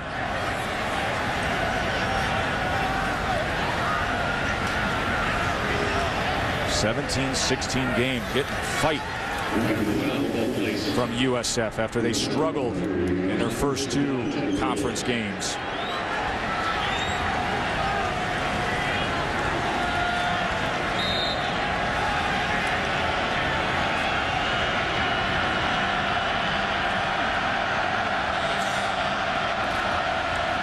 And here goes Mitchell. Loses the ball for a moment, backed up, and then taken down at the 34 by Giordano. Well, Mitchell is a guy who moved over from the secondary, was a defensive back. He's part of the Misfit Toys wide receiving corps and just loses that ball after he gets it. He's a fast guy, 10-5 in the 100 meters, but that one going to cost him about 5 or 6 yards in lost yardage. That was the description that Skip Holtz gave to his receiving corps. He said they're like the land of the Misfit Toys, just putting a group of them together. Daniels now downfield, and Bogan, Dontavia Bogan, inside the 5. Ruben Aaron Johnson had the coverage and finally got to Bogan. A 64-yard reception. Call me misfit. This ain't no Christmas special. He's got single coverage out to the left against Joseph, and Bogan just beats him. Single coverage, got to the outside, got away from him, and a perfectly thrown ball by DJ Daniels. Longest pass play of the season for South Florida.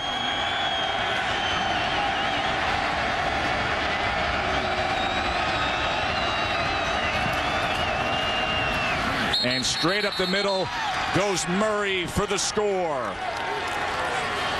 So quick strike offense from a team that for 2 games hardly had any offense. Well, this goes back to the first quarter when DJ Daniels got some confidence. He completed a couple of screen passes. They ran the football very well. And then after he got that confidence, he had a big touchdown pass to Landy. Had the confidence to come right back with another big throw here in the third quarter.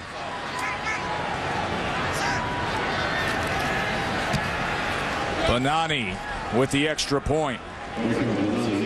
Cincinnati closed the gap. USF responded, pushes it to an 8-point margin. Start your day tomorrow on ESPNU, 9 a.m. College Game Day built by the Home Depot. Then, of course, 10 a.m. to noon over on ESPN for Game Day. They're in Columbia, Missouri. Number 1 in the BCS is Oklahoma taking on unbeaten Mizzou. I couldn't believe the crowd that showed up for college football live today. I can only imagine tomorrow with the gang on Game Day as Aaron will get us started, and then Chris Lee, Kirk, and Desmond. It is going to be quite a setting at Mizzou. Oh, they had a bunch of people there today, just a warm-up for Game Day tomorrow, as it is a homecoming weekend at Missouri. Well, and consider the season they've had. Hey, consider the season that USF has had up until this point. Talk about a team that was desperate to have this kind of an outing, playing tough against the 2-time defending conference champs. You know, South Florida did not have a play over 20 yards last week against West Virginia. Skip Holtz has corrected a few things during the week. You know, he's actually been spending a lot of time at the office, sleeping in the office, trying to find a fix. And that's what it takes. There's Anthony McClung.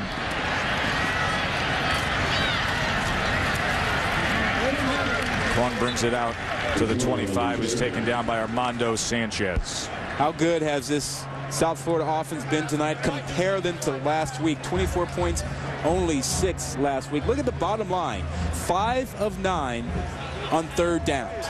Unbelievable. They couldn't convert it all last week. 1 out of 11. But they've been money, and that's largely because of B.J. Daniels being on the money. A Cincy team, by the way, opposite them, that has won 14 straight games here at Nippert. They've won 4 straight games in their series against USF, and they have not lost a Big East game since October 25th of 08. Polaris hits Bins, and then he falls down for about a 9.5-yard gain. We'll see where they mark it here. Well, it looks like DJ Woods is back on the field. That's hard to believe, isn't it? Yeah, he looked like there was no way he was going to come back after that last shot. I'll say this, though, and we had a lengthy discussion with Butch Jones yesterday about this hot button issue that's going on in sports, the shots to the head, the concussions. There is no way Jones is doing anything that comes close to compromising the health of DJ Woods. Pede with the first down carry. You and I had a real concerning conversation about his health. Once again, this is what happened to Woods last week. Yeah, he takes the first shot and then smashes the back of his head against the field. Yeah, came out, missed the rest of the ball game, was out of practice for several days before they let him go. Took another shot tonight, and now he's back in the ball game. Polaris airs it out, looking for Woods.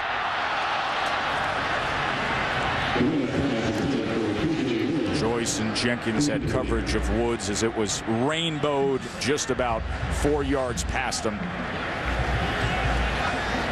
Yeah, Tess, we should point out, with DJ Woods on the sidelines, it looked like they were working more on his jaw. Oh, he took a shot right on the chin. Yeah, and maybe there wasn't an issue of him ever actually losing any consciousness or anything like that. Good play by Binns to keep his balance. And he has it close to that line to make.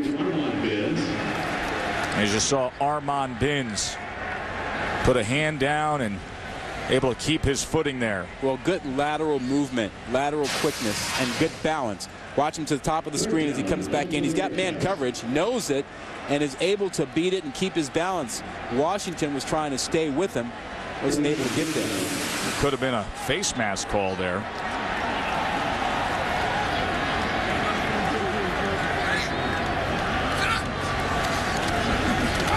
Peed. Straight up the gut on a counter. And Isaiah Peed with his best effort of the night. And a flag is down at midfield. Holding, number 66 offense. 10-yard penalty, first down. So Griffin's hold will erase that long run by Peed. It negates a 23-yard run.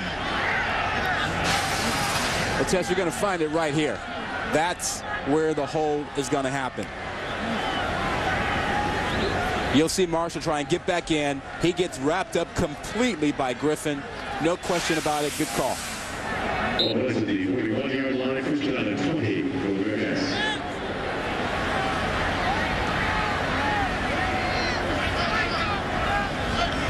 So it makes for a 1st and 20.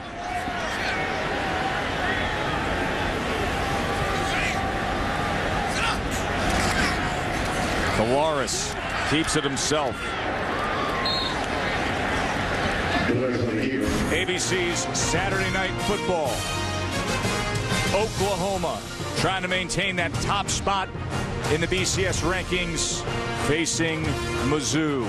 Blaine Gabbert and the Tigers. Can they pull the upset against the Sooners? Saturday Night Football is presented by Southwest Airlines on ABC at 8 Eastern.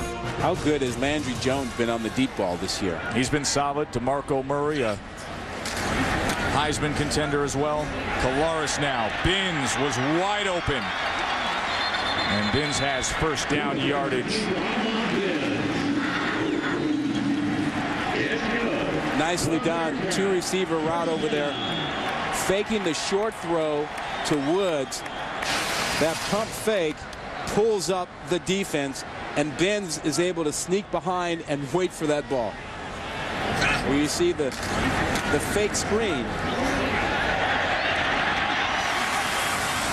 Here's Peed now. And Peed to the 35. You know, Tess, the one thing we've seen in the running game that's been effective is the misdirection play, the counter, to counteract this speed on the South Florida defense. Not a lot of it. We haven't seen a lot of the counter, but when they've done it, they've had a chance to run the football. Yeah, South Florida starts pursuing one way, and then Peed will take it back the other. And a holding call brought back that 23-yard run on a counter play moments ago. Now a 2nd and 7 for Kalaris and company. Here's Woods. DJ Woods 2 yards short of that first down line to make. It's tackled by Mark Joyce, the safety who put that big hit on him a little earlier in this half.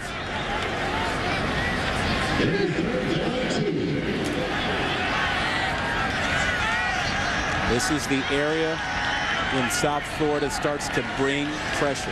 They haven't been able to hit home with 4.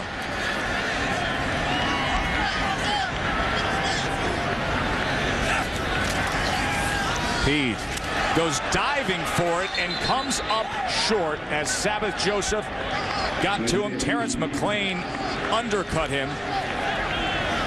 I tell you, McClain is having a heck of a night. He sure is. 97. See how much penetration he got in there, and he forced Peed to leap well before he wanted to. Just got a piece of that leg, and then Joseph got the rest of him. And it makes for a 4th and 1 now. Trailing by 8.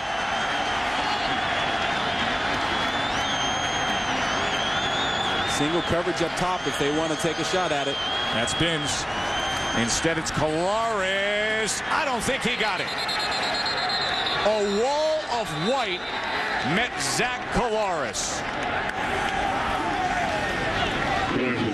Jaquin Williams and Sabbath Joseph, and then the rest of them joined in. It is going to depend on where they place this ball, but the initial look is that he is short. Yeah, that is the case. And I want to tell you, short. David Bedford did a great job setting the edge out there and forcing Colares to come back inside, and then got a lot of help from his guys. Right at the edge, right there, right here, 58. Bedford sets the edge and forces everything back inside so that his mates can come help him from the inside. So they turn it over on downs. A little risk reward, and they don't get the reward. Daniels now to pass. And wide open. Horns cuts back to the middle. Farron Horns. Is he gone? Yes. Touchdown, Bulls.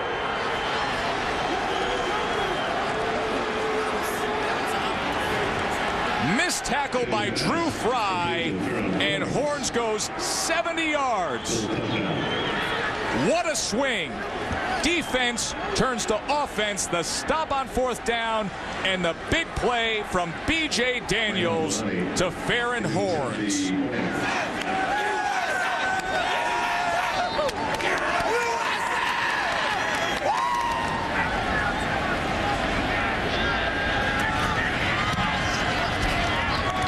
A 15-point margin now for USF.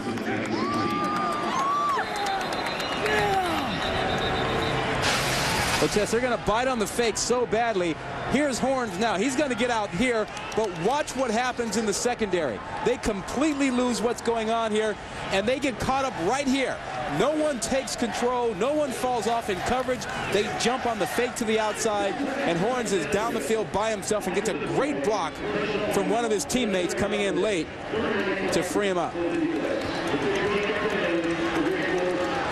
They have been waiting for a game like this to put away the frustrations of an 0-2 start in Big East play and the lack of offense against Syracuse and West Virginia. And here, Cincinnati coming in with what looked to be some momentum offensively against Louisville. Looked to be a team that's back to business of being defending conference champions, and the streak here on their home field. Now for our Building a Program, brought to you by Craftsman.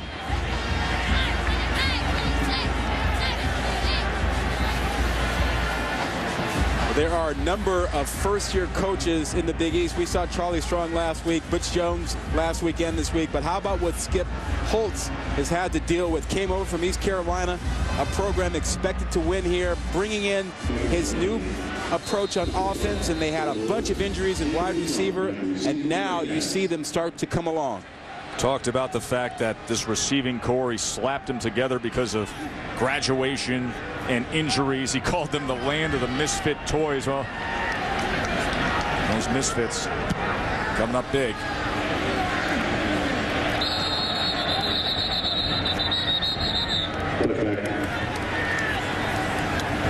Skip Holtz. He's looking up at that scoreboard thinking, boy, do we need this if they can maintain this cushion here. Well, there's the key. B.J. Daniels, his coaching staff did a great job of getting him comfortable and getting him confident at the beginning of this ball game. And their last 2 pass plays have produced their longest receptions of the season. They had the 64-yarder to Binns, and then there the 70-yard touchdown pass to Horns. Colares now to pass. And Binns hauls it in out to the 40. Here's a Sports Center right now with a couple of South Florida defenders down here. Skinny Raymond, Jaquez Jenkins. As you see, Raymond, who has had a Active night at cornerback. There's their strong safety, Jenkins. Well, they ran into each other as Benz ran this slant.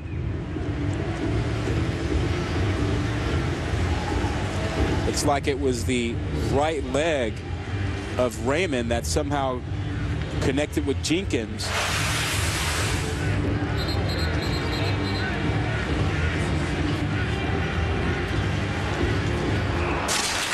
Coverage Spotlight is brought to you by Travelers Insurance. Gives us an opportunity to take a closer look at the evening by Skinny Raymond. Yeah, no doubt that he's the star of the Coverage Spotlight. Had an opportunity to get his hand on about 3 or 4 passes. Made one spectacular pick earlier this quarter. So George Baker, Kayvon Webster now holding down the corner spots with Raymond out. Kolaris is going to run it himself, and Kolaris has first down yardage crossing midfield before Williams finally is able to stop him. You see Raymond over there as the trainers are quick to get to their star corner. He's had a heck of a night. Pickup, 3 breakups, 7 tackles. Had that one interception where he went over the top of Woods. Could have had a pick 6 as well. What are you saying? And Kolaris is taken down by Sabbath Joseph. Well, it was a 3-step drop, supposed to be a quick pass, and the ball has to come out. He held it and kept waiting. On a 3-step, it's got to come out. 1, 2, 3, he's looking, trying to hold it. Can't do it. Senior linebacker able to get to Kolaris, so it makes for a 2nd and 16.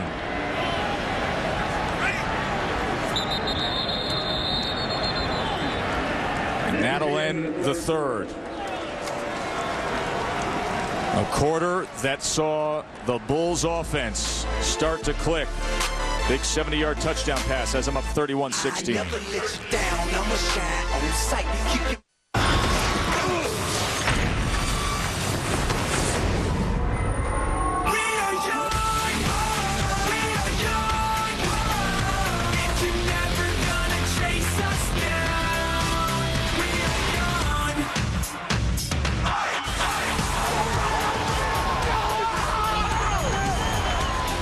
There's the offensive line for USF.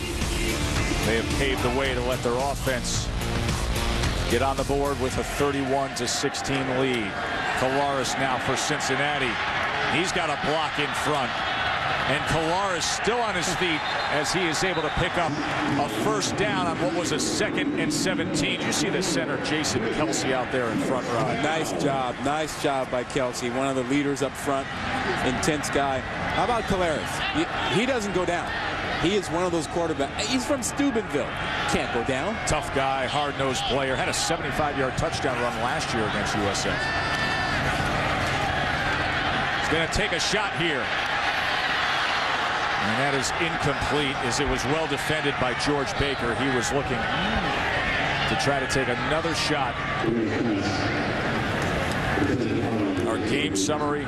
Now, B.J. Daniels, 11 of 14. He has struggled with turnovers this year, but tonight, a couple of touchdown passes. Kolaris, 41 attempts, 354 yards. They've got Barnett at 121 yards, Binns 116, DJ Woods at 99. They could have 3 receivers over 100 yards. Yeah, big plays out of a couple of them. Here's Woods. What a tackle. Quentin Washington coming up from his cornerback spot, and that's what you want to do. You want to make sure if the ball is thrown short, there's no yardage after the catch. Now, 3 receivers now over 100 yards, as we had detailed. 3rd and 7. Teed and Goebel flanking Kolaris in the gun.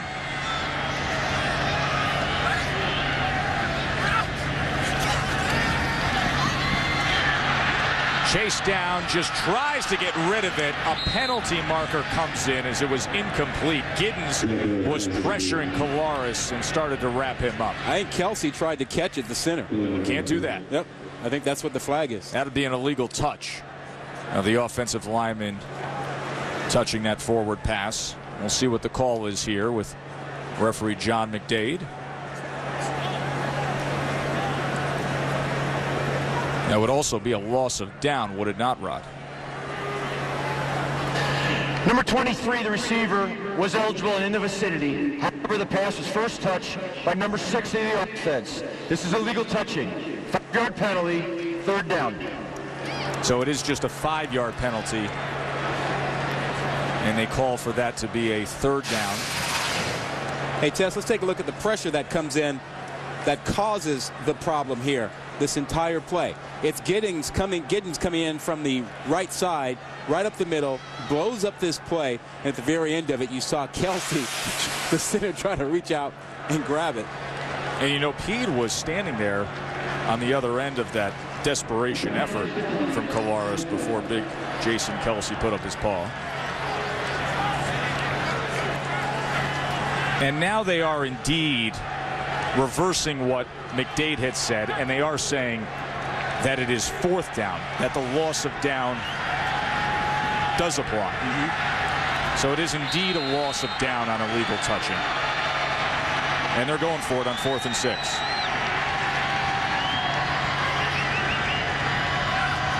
Here comes pressure. Kolaris chased, throws it up for grabs. And it is caught. Marcus Barnett. How about that?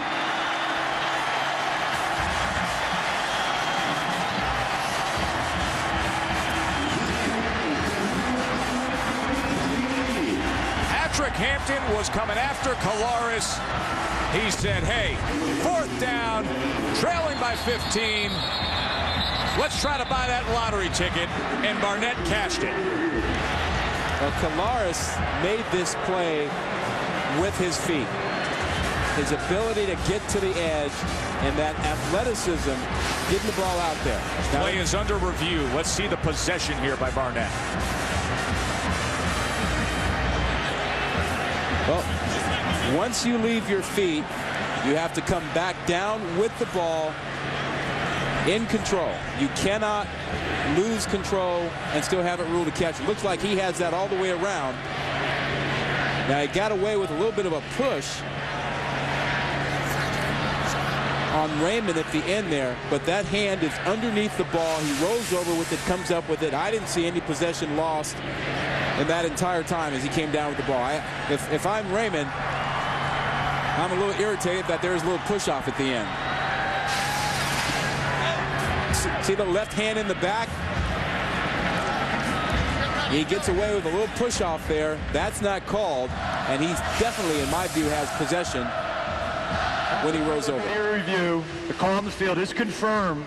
The receiver gets his hands under the ball and is able to control it going to the ground. Touchdown. So they did not have the indisputable video evidence to overturn what was the ruling on the field. And it's clear to see that Barnett had secured that ball and comes up with the 32-yard touchdown reception on what was 4th and 6. And Rodgers puts it through, and we have a 1-possession game, an 8-point lead for South Florida. This is going to be an interesting finish, isn't it, when stuff like that is happening? Stay with us to see how it plays out.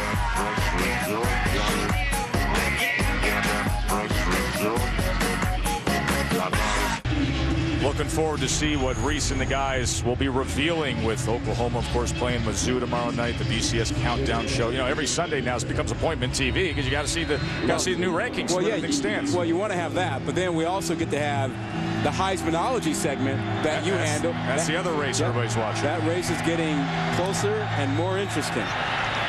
See what DeMarco Murray does tomorrow in that game. There's Richard Kelly. The big fullback takes it out to the 42. Let's talk about this conference, the Big East. All 8 teams are 500 or better. The only BCS conference that can say that. Of course, they've struggled non-conference against BCS teams. Randy Edsall making a decision that Cody Endress will no longer be part of the UConn team. A violation there. And Cincinnati, well, will it stay this way? Currently in the midst of a win streak of Big East games of 13. Its conference is wide open, although most people believe West Virginia looks like the class of the conference. 20th in the BCS standings.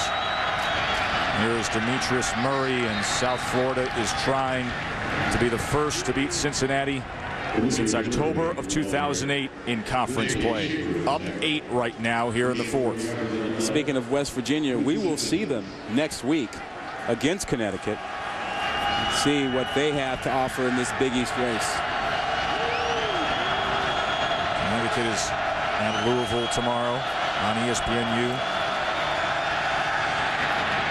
B.J. Daniels going to tuck it, and he picks up the first down and a little more to the 45. So all of a sudden, just like that, we had the big play for Cincinnati to close the gap, and South Florida is already in Cincinnati territory. Yeah, well, quarterbacks who can make things happen with their feet. B.J. Daniels just showed you what he can do. We saw Zach Collaros do it just a little while ago with that touchdown pass.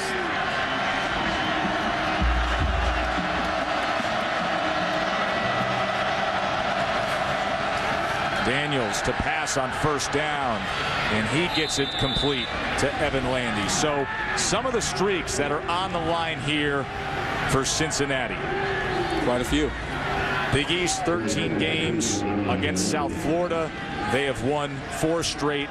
And here at Nippert, they have won 14. Now, they did lose a home game to Oklahoma, but that was at Paul Brown Stadium downtown. Here in this tight squeeze on-campus facility where the Ring of Red has come out tonight, they have won 14 straight. Murray, he is wrapped up right away by John Hughes. Hughes has been playing through some injuries. Where's that number 40, Rod? He's a former tight end that grew into 303 pounds. Well, it takes a few meals to do that. He used to be an AAU basketball player. He ate his way to the defensive tackle spot. Now they could use a stop here, this Cincy defense. 3rd and 6.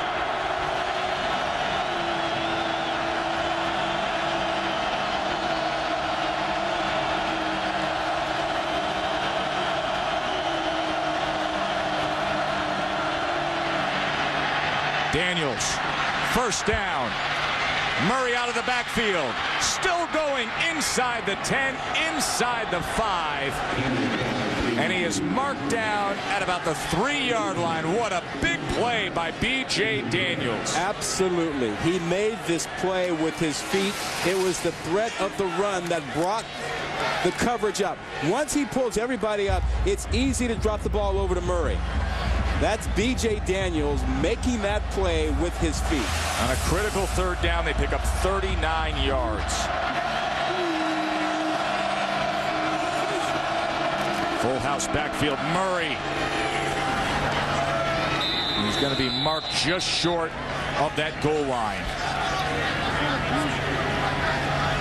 What a response by USF to come right down the field after that big play by Cincy's offense. Well, you see the first half to the second half with what Daniels has done. He's been pretty consistent all evening.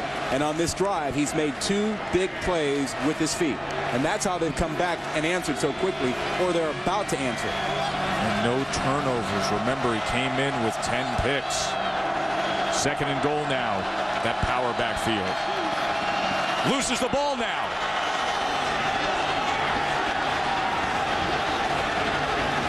Cincinnati claims they have it, but you can see that Guidry comes out of the pile with it, so it'll stay Bulls ball. He talked about protecting the football. They have not turned it over. And this Cincinnati defense, a young defense, really not very good at taking the ball away. That ball just snapped up way too high. I don't know how they got through his hands. I don't think he was ready for it. Samson Jennings snapped that ball and it split his hands. Yeah, I don't think B.J. Daniels was ready for it.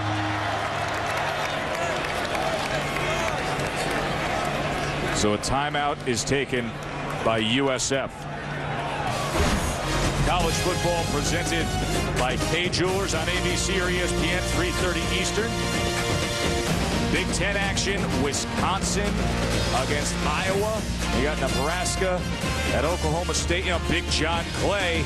Boy, did he do well last week, and now they go up against that Iowa defense. All those great athletes at Iowa. That's a good matchup in the Big Ten. Yeah, that'll be strong. Big day in the Big Ten tomorrow. Wisconsin, Iowa. Don't forget about Michigan State taking on Northwestern with their undefeated season on the line, and Northwestern knocked off 9-0 Iowa last season. By the way, Michigan State going to be playing Northwestern tomorrow noon on ESPN. The human polls have them 8th. The computer average 4.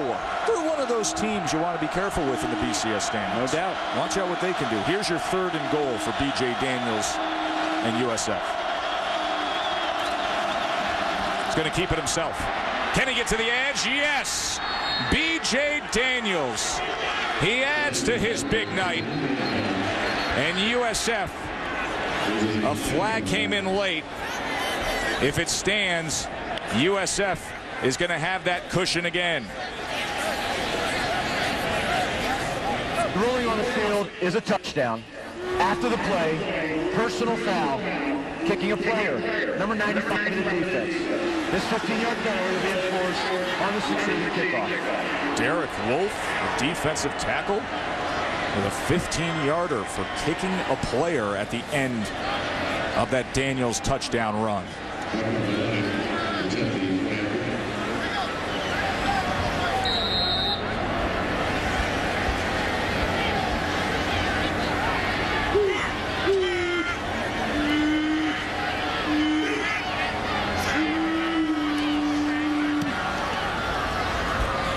An 8-play drive capped by B.J. Daniels. USF has had touchdowns on their last 3 possessions. They're trying to coast home for a big win. Up by 15.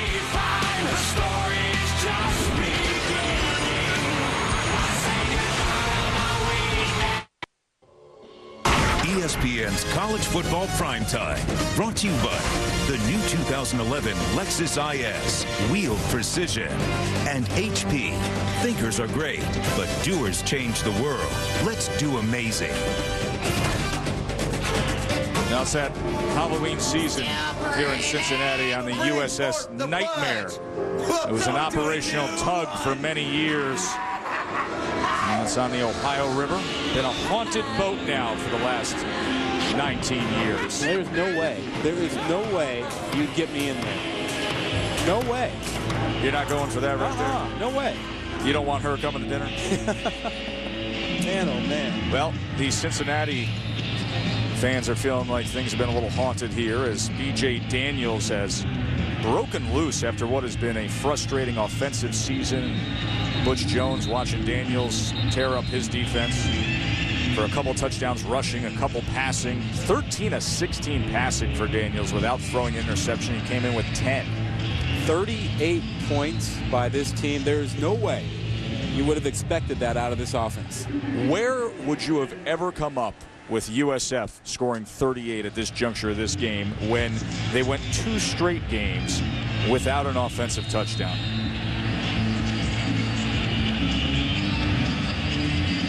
They came in winless in early Big East play without an offensive touchdown, and now they explode on Cincinnati. And remember the penalty we had after the last touchdown, so this goes for a touchback, and we take a look. Good. Transition's fun, isn't it? Oh, I'm telling you, it's not always easy. It's a building process, isn't it? Every single day. I'm calling your dad and telling him you're getting socked. What the hell are you doing bringing heated benches? Are you kidding me? We got a report that it was going to be 37 degrees. I was afraid my guys wouldn't come out of the locker room. A pregame listen in to Coach Holtz and Coach Jones in real time, brought to you by Wendy's. They don't need heaters. First of all, it's a mild evening here, and secondly, their offense is red hot. Yeah, absolutely. I was down on the field and I saw that and went, really? Heaters? Yeah, the guys from Tampa, thinking Ohio. Peed now, and Peed charges ahead for a first down. Now the last 2 games for South Florida, what a difference a week can make for Coach Holtz. Had a good week of practice and a great night of results. Yeah, they've packed a lot of offense in tonight that they've been missing the last couple of weeks. And Skip Holtz spent 6 or 7 nights sleeping in his office over the last couple of weeks trying to tinker and find an answer. Goebel now. It's John Goebel. Gets it out past the 35-yard line. Of course, after we are done here with this Big East game, Sports Center will be coming your way. Linda Cohn and John Anderson will have all the talk of the day. Interesting developments in NBA preseason. How about this? Off the deflection, Jason Kelsey. Remember, he had the illegal touch earlier in this half? This time, right in stride he goes. 280 pounds coming at you here. Oh, he wanted to do this earlier. He wants to show his skills. Look at him go. Oh, look at him go. Stiff arm.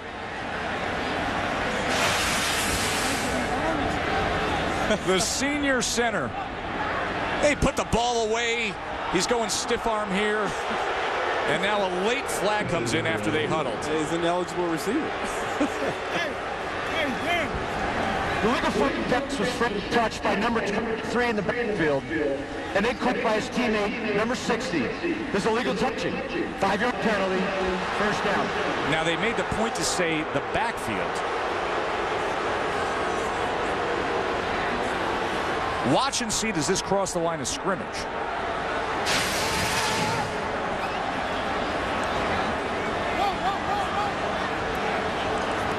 Yeah, right there. So they make the point to reference that the ball was tipped behind the line of scrimmage. Thus the ruling. It took them a while to come up with that one. They huddled and then threw the flag out of their huddle, the officials' huddle. So they come up. That's 2 illegal touches on Jason Kelsey in one half of football. He's determined to get his hands on that football without snapping. They should run a fumble-rooski for him at some point then. Here's Woods again. And DJ Woods has had an interesting night as he scoots forward out to the 43. Told you 3 receivers over 100 yards. Woods was injured last week, and for a moment tonight he left the game after taking a big shot right on the bottom of the face mask towards the chin area, but has come back in and he's been effective. Valaris hurrying things along now, and Binns cannot hold on to that. Would have been a first down. Well, look at these statistics. Well, for the 3 receivers, Rod. You'd think with numbers like this, you'd be ahead. 153 for Barnett, $116 for Binns, and $115 for Woods. And they're down a couple of possessions here, 38-23. Now, those are also sometimes the statistics that come about when you're trailing throughout the game. And South Florida has really applied the gas pedal here and sped away throughout the night. So since he's been trying to keep up. 3rd and 3 now. And Binns has the first down. And he's out to midfield. What a shot Valaris took. Stood in there and delivered the ball despite the shot. Watch the hit. He'll get here. That looked like that was Marshall who got him. Keith McCaskill, nose tackle for the Bulls, is down. So an injury timeout here. 7:53 to go. USF up 15. And you know that Cincy offense, they're capable of making things happen. We will take a break as they tend to McCaskill. What a game on ABC's Saturday Night Football, presented by Southwest Airlines. BCS #1 Oklahoma visiting unbeaten Mizzou. Look at what our friends at EA Sports have come up with here, Rod. Give us a preview. Good stuff. How about Blaine Gabbert throwing that football? And Murray, that looks like Murray to me. DeMarco Murray. Should be a good one. Hey, you know, Oklahoma came here and played Cincinnati, and Rod, they only came out of here with a 31-29 win, a 2-point margin. Right now, USF up 15. That game was at Paul Brown Stadium. This at Nippert, where Cincinnati has won 14 straight. And DJ Woods trying to help make a comeback here inside the 30. And they're moving the launch point, getting Kalaris outside of the pocket. Better for him to see and to get him away from the pressure that he's been under.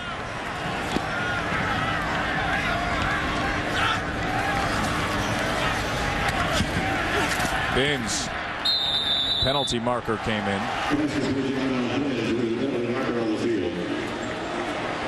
Another hold.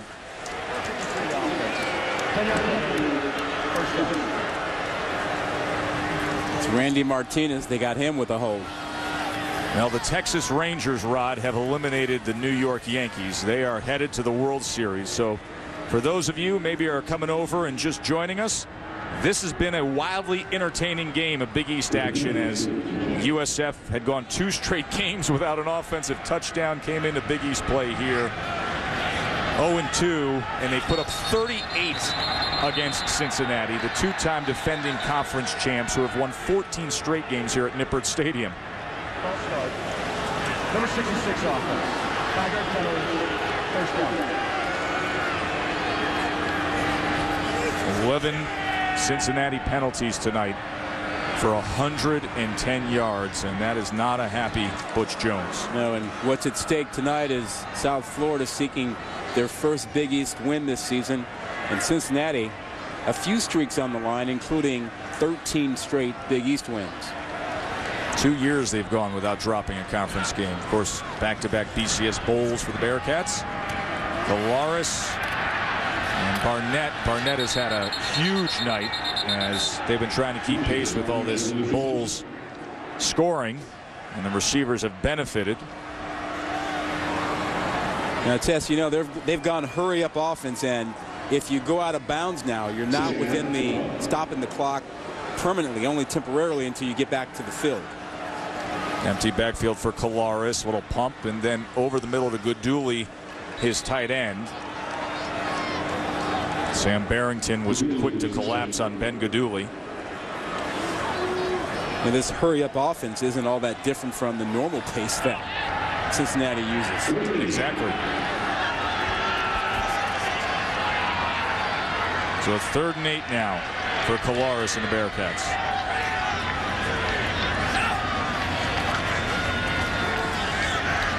Pressured, spins out of it. Launches it downfield and off the fingertips of Marcus Barnett.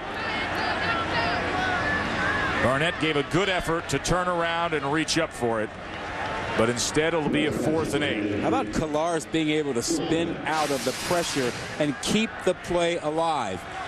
This is the second play. The first play didn't work, and then Kalaris kept himself alive, spun out of the pocket, and had a shot at another play. Might need that again here on 4th down. Here's your 4th down.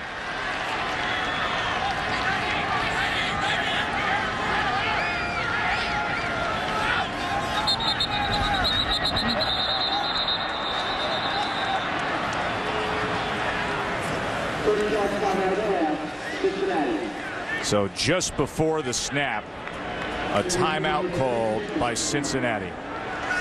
Gives us a chance to check in with Ryan Burr. Thanks, Ryan. First World Series for the Texas Rangers. Wow. That leaves the other side open with San Francisco and Philadelphia going at it over the weekend. 4th and 8 for Cincinnati coming off that timeout. Kalaris has to step, and now he's got to run for it, and he gets it. Ball comes out. Still on the ground, being fought for. He had the first down, but then Sam Barrington caused the fumble.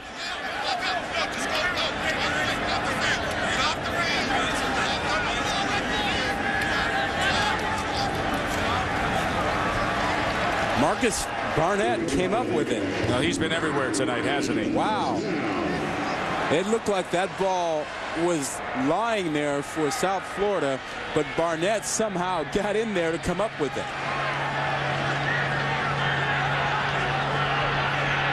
And Skip Holtz is saying, wait a minute here. Talk this thing over.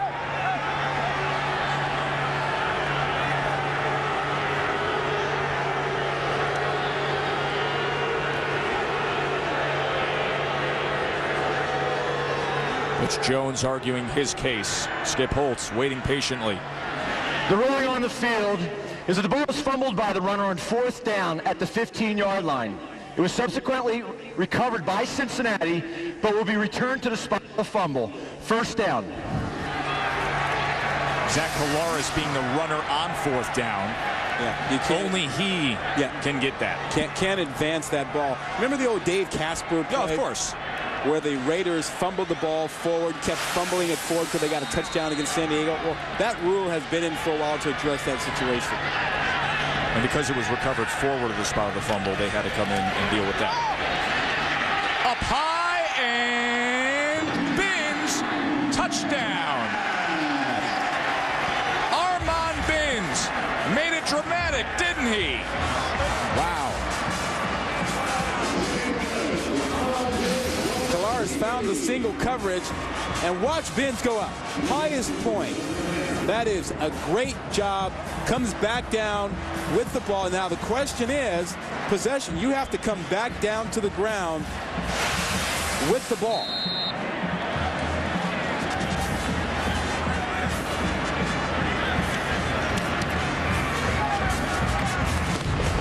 And Rodgers makes it a one-possession game again. Now when he hits the ground, that ball pops out, but he catches it, and it never hits the ground, so he never loses possession. Leaves his feet, got to come back with the ball. Now that he goes down, he's got to hang on to it. Now that's not possession. Now there's possession right there. That is amazing. That's the possession. And how about the ball boy who was running alongside with him, already celebrating the touchdown and watching as Binns had to go through that whole juggling act to haul it in. Hey, Rod, we got an 8-point game with 5:35 to go here after that. There's your ball boy right there jumping up, encouraging. He's closer than anybody. He was bunny hopping his way, ready to celebrate that Armand Binns touchdown.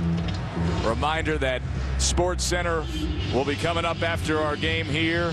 8-pointer. Who knows how long we're going to be going here, as Cincinnati's offense is so dangerous. Of course, Sports Center will have complete coverage of the Yankees ousted the Rangers to the World Series. As you got the World Series now down there in that DFW Metroplex. They're going to have the Super Bowl there. Yeah, that's in February. Wow. I'll tell you what, there are going to be a lot of folks on ESPN.com Dallas checking out the Rangers and checking out the Cowboys. And checking out to see if TCU can maintain their status after they play Air Force this week. Number 5 in the country is TCU in the BCS rankings.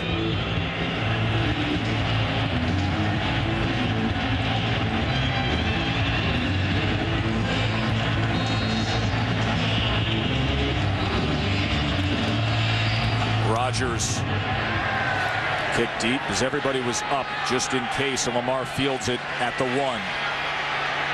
Cuts back now and almost breaks free, but a good return by Lindsey Lamar. And we're talking Dallas versus New York, Rangers, Yankees. How about Monday Night Football? Giants, Cowboys, and those Cowboys 1-4, Rod. This was supposed to be the year. Jerry's new palace, the Super Bowl at the end of the season. 1-4, and now facing a Giants team with 4 wins and playing some good ball. You think Monday night is critical to the Cowboys? Sure is. Wow. And now what's critical to Butch Jones is to see his defense play up here against USF. Looking to bring some pressure. They blitz into that run, and it works out. A tackle for loss. Drew Fry just came in and blew that play up. Well, they saw it early, brought the run blitz inside, anticipating the inside run. Here it comes. You see them right in front of you. Schaefer 37, Fry 26, both coming inside to take care of any run inside, and it runs right into him. So that clock goes under 5 minutes, but USF backed up. Butch Jones in the ring of red, fired up, looking for a defensive stand here. Daniels. And he gets ahead. Out to the 28. Malik Bomar wrapped him up, but it'll set up a big 3rd and 7. This Cincinnati defense is a young defense, and young defenses tend not to be great at taking the ball away. They haven't done it well. They're 117th in the country with only 5 takeaways. But they don't need that here. They just need to focus on playing their responsibilities and getting a stop. Coach Jones talks about fist-up defense as in a ref signal for 4th down. Wants the fans to join in and raise those fists. That's what they need here. And the play clock runs down.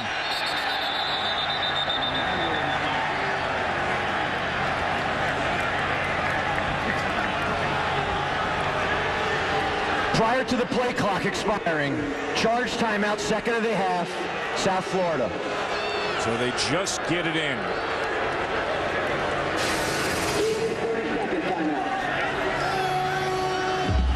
There you see Skip Holtz actually called that, and that flag was thrown from the backfield, but the timeout was called first.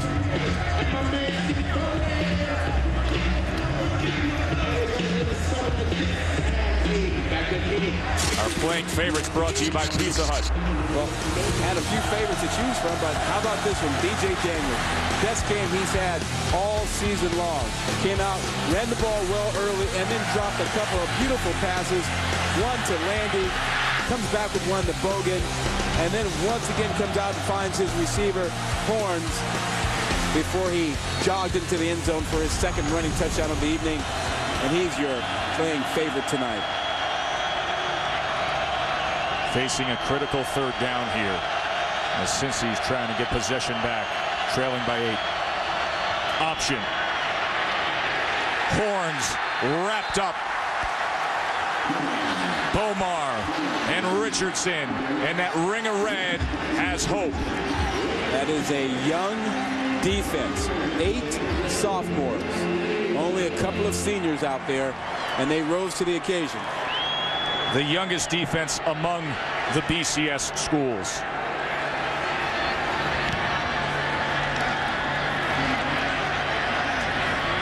And DJ Woods secures it. 3:25 to go. The comeback hunt for Cincinnati. Remember, Cincinnati has won 14 straight games here at Nippert. They've won their last 4 against USF, and they've won 13 straight games, covering 2 years back to October of 2008 as back-to-back Big East champs. On the other side, Rod, how could you have ever figured the Bulls would come out and score 38 tonight when they went 2 straight games without an offensive touchdown and were 0 for 2 in Big East play to start their year? Yeah, B.J. Daniels made the difference with the offense, as Kalaris is making for his team in the 2nd half. And now Chaz Anderson is in here at quarterback. And he overthrows Barnett. Wow.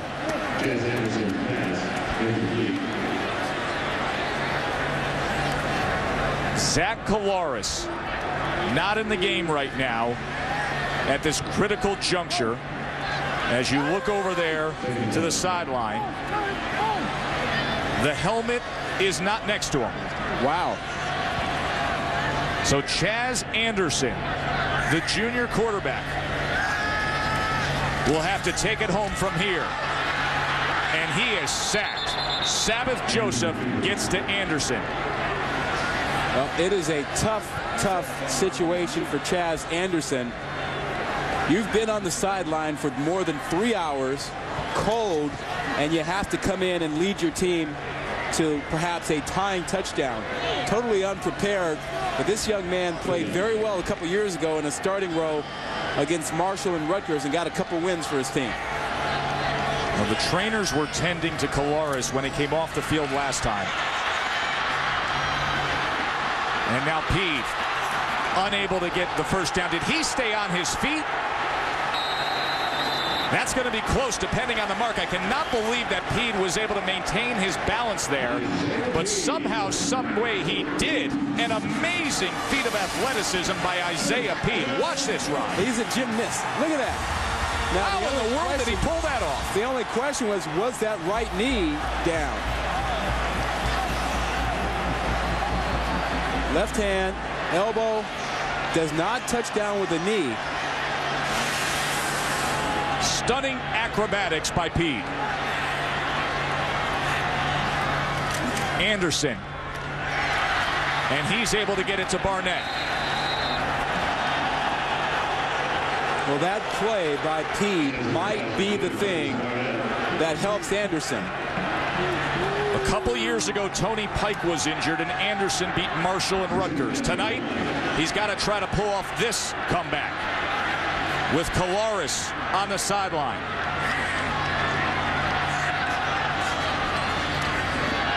Being pressured. Binns. And Binns has it to the 44.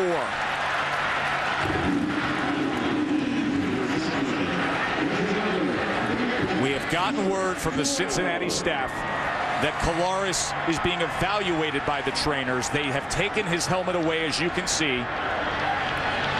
A leg injury is what we were told. Bottom line is, it's up to Chaz Anderson. And he just gets back to the line of scrimmage, and Rod, that clock will count down. This was the scene when Kolaris came off the field the last time. You can see him favoring that limp to the right. So now the junior Chaz Anderson. Second down, just over a minute to go. I think they actually need a timeout soon here. And there was motion up front. Looked like the tackles moved. You know, there's just this false start. Number 66 of the offense. 5-yard penalty. There's a sense of frenzy and chaos about this offense right now.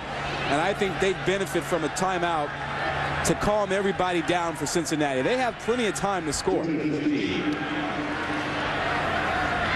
Kolaris had thrown the ball 53 times for 463 yards.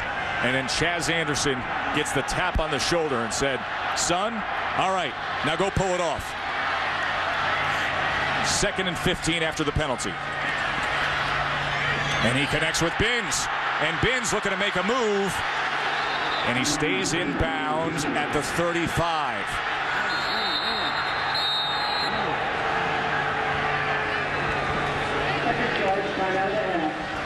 So a timeout for Cincinnati.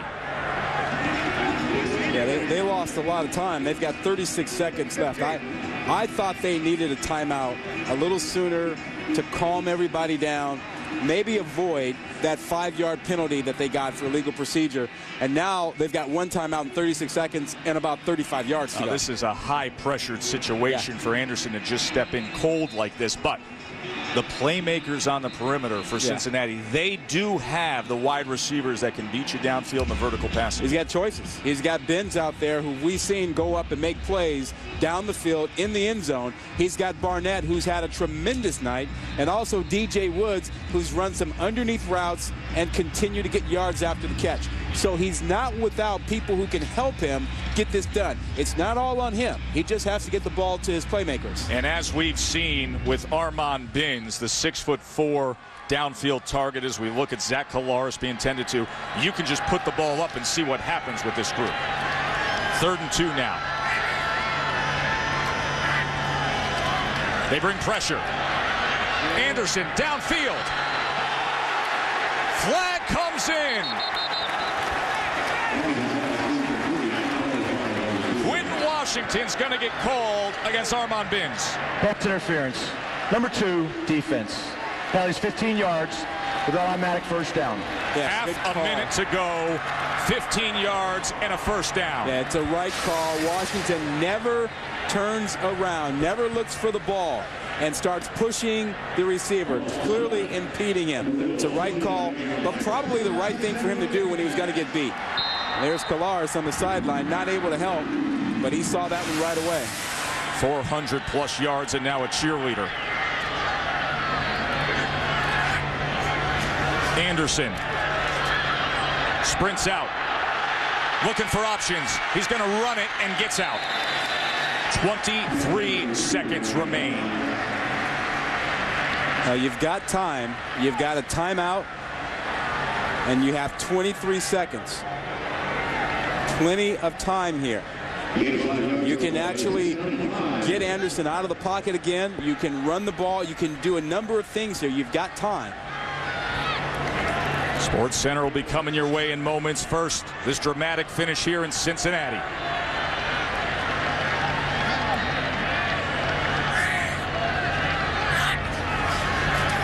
They bring pressure again. They pick it up. And that is incomplete. They say that Mark Joyce trapped it against the ground. Yeah, Anderson thought he had the post wide open trying to go to Benz. Did not realize that a safety was sitting there waiting. He tried to go to Benz on the post, but Joyce was sitting there playing center field waiting, but did not come up with it. So 18 seconds left and a 3rd and 5. They do have that one timeout.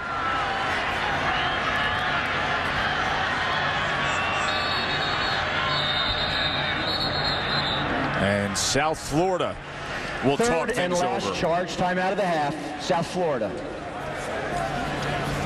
I would be surprised to see South Florida fall back into single coverage, man coverage down here in light of Benz. Benz has just jumped over people in the corner of the end zone to make plays. A reminder that the chase for the NASCAR Sprint Cup continues at Martinsville. Be on ESPN Sunday at 1 Eastern.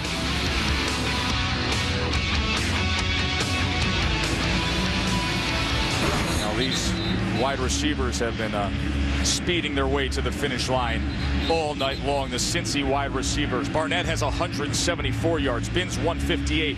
Woods 137. The Rod in a spot like this, crunch time, who's the go-to guy for Cincinnati and quarterback Chaz Anderson? Well, he's Binns, except that they're putting Raymond on him. Raymond is following him around the field, so you're going to have to go elsewhere. I would expect it to be DJ Woods or Barnett on the other side.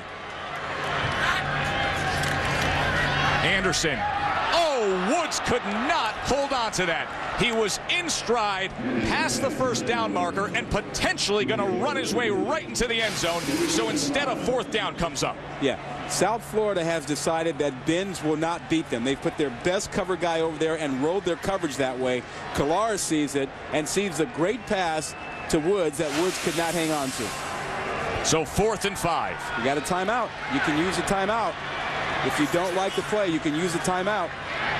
Gives them options to over the middle.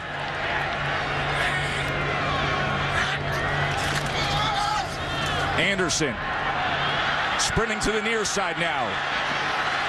Tries to cut back. Desperation heave. And USF's defense gets to Anderson. Williams was after him. Anderson came in cold, subbing for an injured Kolaris, took it right to the limit, and then comes up short. Well, South Florida went with a 2 deep, 5 underneath coverage. They loaded coverage everywhere and forced Anderson to find the right guy. Couldn't do it and got pressure, and Williams was there to make the sack. And they had the one timeout if they wanted to talk about it. And Williams did a good job of staying with Anderson. And now that victory formation for USF. Boy, is it come at a good time for them. They were struggling here. The offense couldn't click. Tonight, 38 points, and the streaks for Cincinnati come to an end. Their first Big East loss since October 25th, 2008. 14 straight games here at Nippert. That streak comes to an end. South Florida does it. 38-30. A wild finish, and their defense, after all the offense, comes up big. Coming up next, it is Sports Center. This has been a presentation of ESPN, the worldwide leader in sports. For Rod Gilmore and our entire crew, I'm Joe Tessitore. Enjoy the rest of your night, including Sports Center, right now.